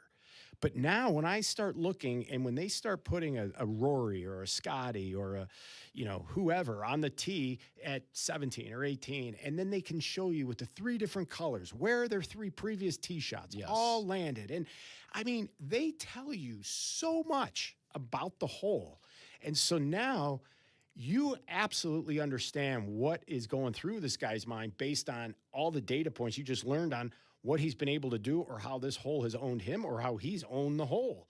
And so the ability to get into the moments and watch what's going on, and to your point, all the people who got the chance to start playing this great game because of COVID is realizing this is a hard game. Yeah. And so now when I go back and watch what Scotty's doing or what Rory was doing, when I really didn't have any appreciation for what they were doing, when I really didn't play the game, I have found so many people who have discovered the game late in life who are now the most insane PGA Tour fans. They can't get enough of it. You know what would be, I'm not rooting for it by any stretch, and I don't think you are either. But I joke about the looming baseball lockout. If baseball were to miss a season next year, golf would be the biggest beneficiary out of 100%. all of that, because it is really like, obviously you've got the Stanley Cup playoffs and you've got the NBA finals, but it's really like golf is one of the few professional sports that is in its regular season in the during the baseball season. That's right. So you want to talk about a sport that would probably get a huge boost in viewership. It would be golf. And I think it would grow its popularity both on the course and with like PGA Tour events, and then also the trickle-down effect of more people wanting to play golf. And like as congested as tee sheets are now, can you imagine a year without baseball and what it would look like? That would be my concern. You're substituting going to Wrigley or going to the rate with, all right, we're going to go to the range, or we're going to go play 18 or even play 9. Right. Like that's what the substitute's going to end up being. Question for you guys on that note. If there's no baseball, do you think the PGA Tour goes back to that elongated season where the PGA, the Open, we're not waiting until August, maybe even potentially September? Because I kind of miss. I think that it would be too. one. I think it would be too tough to change it up, especially if you're just doing it for a year. Yeah, because like the site's known. The site is probably already underway with preparation for a May event in the PGA Championship. I'd imagine nothing's really would change with the schedule. Yeah, I wouldn't either, only because they are conditioned to be up against baseball on a week in and week out basis. To me, it still comes back to the NFL, the Shield. Right, yeah. I mean, that's the only professional league that's truly daunting. Yeah. But to your point, on baseball, you're going to have a lot of people with a lot of time on their hands that would have normally been, season ticket holder, or, hey, I got a package in a series. So now what I used to do on Saturdays, well, now I've got to go find something else new to do. Now, will they all go play golf? No, but it will certainly change the demographics to a degree and the traffic through. But I think the viewership, though, for a PGA Tour event would be crazy. Yes. A crazy change. Because we're going to be missing our day in and day out sports. And you're going to have to wait till literally the weekend unless you're consuming it at work or on the Thursday, Friday rounds. But Monday, Tuesday, Wednesday, there's not going to be a whole lot of sport if baseball goes away in the midst of the summer. But it could be very interesting. But note to self, I'm going to make sure we get in touch with the Cubs and the White Sox, because if these guys aren't playing baseball, we could put together some great crosstown match play golf events and get CDGA members matched up. Because, hey, if you're not going to be on that green grass, come out and play on our green grass. Exactly. Right? Oh, I mean, all those pitchers and stuff, the ones that throw every fifth day or something like that, that. I mean, I remember seeing some pictures of like the Cubs getting ready for a road trip and stuff like that. And you just see one guy there, one of the pitchers who's not pitching during the series. He's got his golf bag. He's got his golf clubs. Well, it was funny when we were at Wingfoot. I had a friend of mine who was a golf professional down at the golf club of Georgia, and all the Braves pitchers played out there. And so is that like the Smoltz, Glavine, Maddox? Yeah. So Smoltz specifically was a friend of Todd's. And so the Braves are up playing the Mets at Shea, and they called me and they said, hey, we're flying up and I'm going to come up with these guys. And Smoltz has left us tickets for the game, but we're going to come up and play Wingfoot. So that's what we did. And we sat like 3 rows behind home plate down at Shea afterwards. But these guys, they get to go play the very best wherever they go. And that's also why I think Maddox, Glavine, and Smoltz were such great players, because they just didn't go play like a little Muni. I mean, they're playing the Wingfoots and the Medinas and the Olympia Fields of the world. So, pitchers definitely get a break. And you know what's really funny? We were I was listening to the radio, and they were talking about the tennis players. And I had no idea that if you're a top-rated tennis player, you can make requests as far as when you want to play your match at the majors. And they used to say that Ivan Lendl would always ask for the very earliest match of the morning, so he would quickly destroy whoever he would play so he could go play golf. Ivan Lendl was an incredible golfer, but you imagine that guy in the midst of a major is specifically asking for an early match. He's going to play at least 3 sets, maybe up to 5. Yeah. And then instead of resting, no, I'm going to go play golf. That's nuts. That's what he did throughout his entire career. I had no idea. Well, there's the great story, too. They've been doing that Lovable Reunion podcast with David Ross and Anthony Rizzo talking about the 2016 Cubs. And they had John Lester on, and they told a story about how they were playing in Oakland, I want to say it was. Or I'm trying to remember what the exact chain of events was, but I think they had the Oakland and then San Francisco swing or something like that. Right. And they chartered a jet down to play Torrey Pines. There were like 8 of them. And Lester had his start moved and was like, hey, like, I have this jet chartered for Torrey Pines. I wasn't expecting to pitch in this series. Like, and he's talking to Theo, and he's like, can I still do this? And he's like, you going to be good to pitch? He's like, yeah, I'll be good. And he's like, all right, go ahead, do it. And they all went down to Torrey Pines, and they came back up, and they crushed the A's, and that was that. And you know the rest of the story for that season. But, well, you know, and Jeremy Roenick, he tells that story with Michael. Sunset Ridge. Sunset Ridge. They played, 36 holes or 54 holes? Before a playoff game. Before a playoff game. And Roenick felt bad because he kept beating him, but then Michael wanted more of him. Yeah. But he was like, I'm going to hurt you, like, for the game. Like, the Chicago's going to blame me for your poor performance. And then he made the bet with him about what his stats would be that night, and he rocked it. Like, he had over 40. He had a triple. You know, triple-double, and and wasn't Roenick sitting courtside or something like that for it? And we're just watching him the whole time, knowing exactly what he had done earlier in the day. Unbelievable. But that's the golf bug. And and that's why I just think it's such a great game. But to your point about baseball, if there's no baseball next year, I feel sorry for the golf courses because they're just going to get hammered. But you know what? That means, hey, golf's still going to be thriving even next year then. Yeah. Better hope for an early summer next year, too. 100%. All right. When we come back, we will go around the CDGA. This is the CDGA Golf Show. Golf with the legends at Destination Geneva National in Lake Geneva, Wisconsin. Enjoy 54 holes designed by Arnold Palmer, Gary Player, and Lee Trevino. Stay right on the course in luxurious suites, group cottages, or the newly renovated and reimagined Lakeview rooms at the Lodge. Between rounds, savor on-site dining at the Hunt Club Steakhouse, Crafted Italia, and Turf Kitchen and Tap. Or unwind at Paloma Cantina, overlooking the dance floor, the entertainment-style putting course. Visit DestinationGN.com for details on Wisconsin's closest multi-course golf resort to the greater Chicagoland area. Fox Bend Golf Course is a proud CDGA member club. Fox Bend offers country club conditions at public club prices. Fox Bend is just 45 minutes from downtown. Check out the best kept secret in the western suburbs. Visit foxbendgolfcourse.com. Save big money on your next project when you shop at Menards. Pittsburgh's Ultra True Seal Stain and Sealant in One offers enhanced waterproofing protection in one coat, helping you finish your wood care project faster. It prevents streaks, runs, and lap marks for easy application with flawless results. Save big money on Ultra True Seal Stain now at Menards. Plus, view our weekly flyer on Menards.com and get your staining project started today. Save big money at Menards. The things that make us different will never change. What makes us human. Go to lovehasnolabels.com to learn more. Brought to you by Love Has No Labels and the Ad Council. If life is a game to be won, then every child deserves to play on a level field to unlock their full potential and thrive. Children International is empowering young people in poverty on their journey.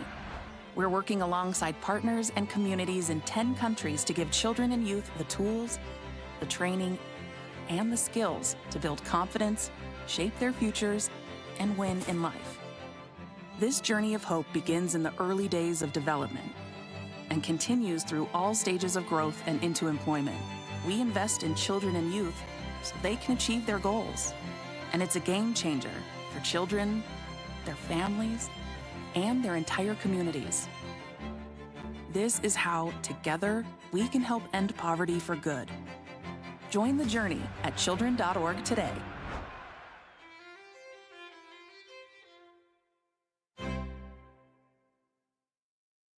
Hi, human. I'm I'm a micro monster, swimming around in your plastic water bottle. But I can't wait to swim in your bloodstream soon. Microplastics are micro monsters. Drink me. Wait, what are you doing? But you can fight back by using glass or metal reusable water bottles. No! Don't let microplastic micro monsters invade your body. Find more ways to fight back at stopmicromonsters.org. From PGA to where you should play, this is the CDGA Golf Show with Mike Gilligan and Tyler Rocky, presented by Glenview Park Golf Club.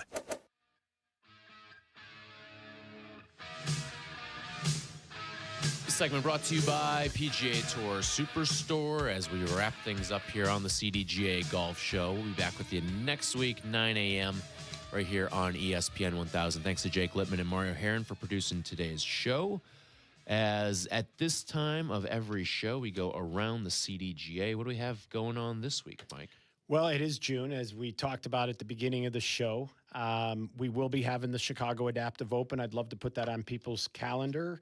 If you want to come out and see the world's greatest adaptive players, we're going to have 8 countries, 25 different states of players visiting us in Oswego, Illinois, and Fox Bend on June 13 and 14, Saturday and Sunday, first tee times 9 a.m. Yours truly, Tyler Rocky, will be on the call on Championship Golf Network. We're going to be streaming it live for the better part of 6 hours over the Saturday and Sunday to crown a winner of our 3rd Chicago Adaptive Open. And they will be playing for a cash purse prize of $30,000. And we thank our sponsors at Illinois Bone and Joint, Wintrust Bank, and the Wadsworth Foundation. So Wadsworth built the golf course that they're going to be playing. So without their support, this event couldn't be possible. So put that on your schedules, because also one of the players in that group is going to be Hall of Famer Dennis Walters. I mentioned earlier he is coming to Chicago. He'll be with us all June, visiting a lot of different clubs and parks and places to take the message about never giving up. His life story is absolutely incredible. If you ever want to watch the movie Get a New Dream, it's his whole life story, but his message is better than even the tricks that he performs. He's done over 3,000 shows. He's traveled over 3 million miles around the world. He's done shows 30 plus with Tiger Woods, Jack Nicklaus, Arnold Palmer, Gary Player, and Lee Trevino. So he'll be at Fox Bend on this Thursday, June 4th, 6 o'clock on the practice range. Free admission. Bring the kids especially. He also has a dog that's a part of the show. The dog's name is Augusta. Okay. But we call him Gussie. So he's got a big part in the show. So if you want to see a Hall of Famer, he's getting ready. His final U.S. Open will be in July when we go out east and out to Baltimore at Woodmont Country Club. So we're blessed to have Dennis. So June 4th, Fox Bend at 6 p.m. For those CDGA members, if you haven't already seen, the June magazine should be... Got mine yesterday. Did you get it? 2 days ago. 2 days ago? Yeah. I'm hearing all kinds of people receiving it, opening up, checking out all different kinds of things. That's how people found out that Catherine Jemsek was nominated. She's going to be voted into the Illinois Golf Hall of Fame, but you have to read the publication to find out who the other 3. I won't tell you, so I won't give it away. But yeah, look for that arriving at home. Casey and the boys did a great job. There are some great member perks in the back for any of those that might be traveling in the near future. ShipSticks has a great offer, 20% off. If you've never used ShipSticks before and you're going to be flying or you're going to be driving and you just don't have any space, let ShipSticks do all the work. And there is a special CDGA code. If you go into your member portal and pull that up and enter it in under your reservation, you'll save 20%. Also, CDGA members, CDGA member golf shop in particular, there's savings of all kinds. It's like having a buyer's club of sort. But again, I mentioned it last week because I had questions on it because I may have confused people. Tour Edge has 2 types of golf balls: an Exotics, which is a 3-piece, performance ball. It rivals the TPX TaylorMade ball. In fact, it's made in the same plant as TaylorMade and Srixon. But it's like the Pro V1. They also have a distance ball. Their distance ball isn't a 1-piece. It's a 2-piece. So it has some soft characteristics and goes like crazy. So they're priced $19.99 on the distance ball, $39.95 reminds me, I have. Oh, you've got them. When you left them here last week. I left them here, and I can't believe they are still here. I figured Waddle would have had these things launched already. But this is the silver box is the premium ball. This is the distance ball. Both are absolutely amazing. Now, here's the cool part. You get 15% off when you buy them in our golf shop. So you're going to save right away. You're knocking this from 40 down to about 34 bucks. So then what happens, Tour Edge and the CDGA makes a $10 contribution in the name of your purchase that goes to veteran programming. If you buy the $19.99 ball, you then put $5 towards veteran program when you make this purchase. All balls come with the Stars and Stripes CDGA logo on them. And so give yourself a chance to play some good golf, some fun golf. These golf balls perform amazing. They're the only ball I now play. And you should too. And by buying them, you're doing something good for your own wallet. You're saving some money, but you're also allowing us to further our programming with the veterans. And for those $10 and $5 contributions, 95 cents of each dollar, in fact, goes directly towards this. So these purchases mean something, and it means something to us, and it means something to the veterans. So, on the cusp of a Memorial Day going into our 250th anniversary of this great country, do yourself a favor and go out and buy some Tour Edge golf balls at CDGA Golf Shop.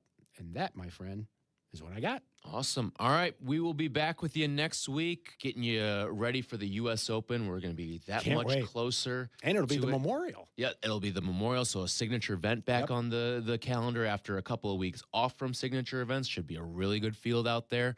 And the Memorial always a good tune-up, kind of see where your game is as you head into the U.S. Open as well. So looking forward to that tournament out at Jack's Place next week. So we will do all that coming up next week. Looking forward to that. Mike, have a great golfing Sunday, as I know you will. And anyone else out there who's hitting the links this weekend, have a great weather weekend as well, because it's looking like it's going to be a great golf weekend the rest of the way. So whether you're hitting balls, whether you're playing today, tomorrow, all that good stuff, you should get some great weather for it. That's going to do it for us. We'll talk to you next week. This segment brought to you by PGA Tour Superstore. This is the CDGA Golf Show on ESPN 1100.3 HD2 and the ESPN Chicago app. I think with the Cavs that has to be considered. I don't know, a team that's so analytically inclined. But I think chemistry was an issue on this team. You kept bringing up that James Harden taking the car when everybody else took the bus. You have to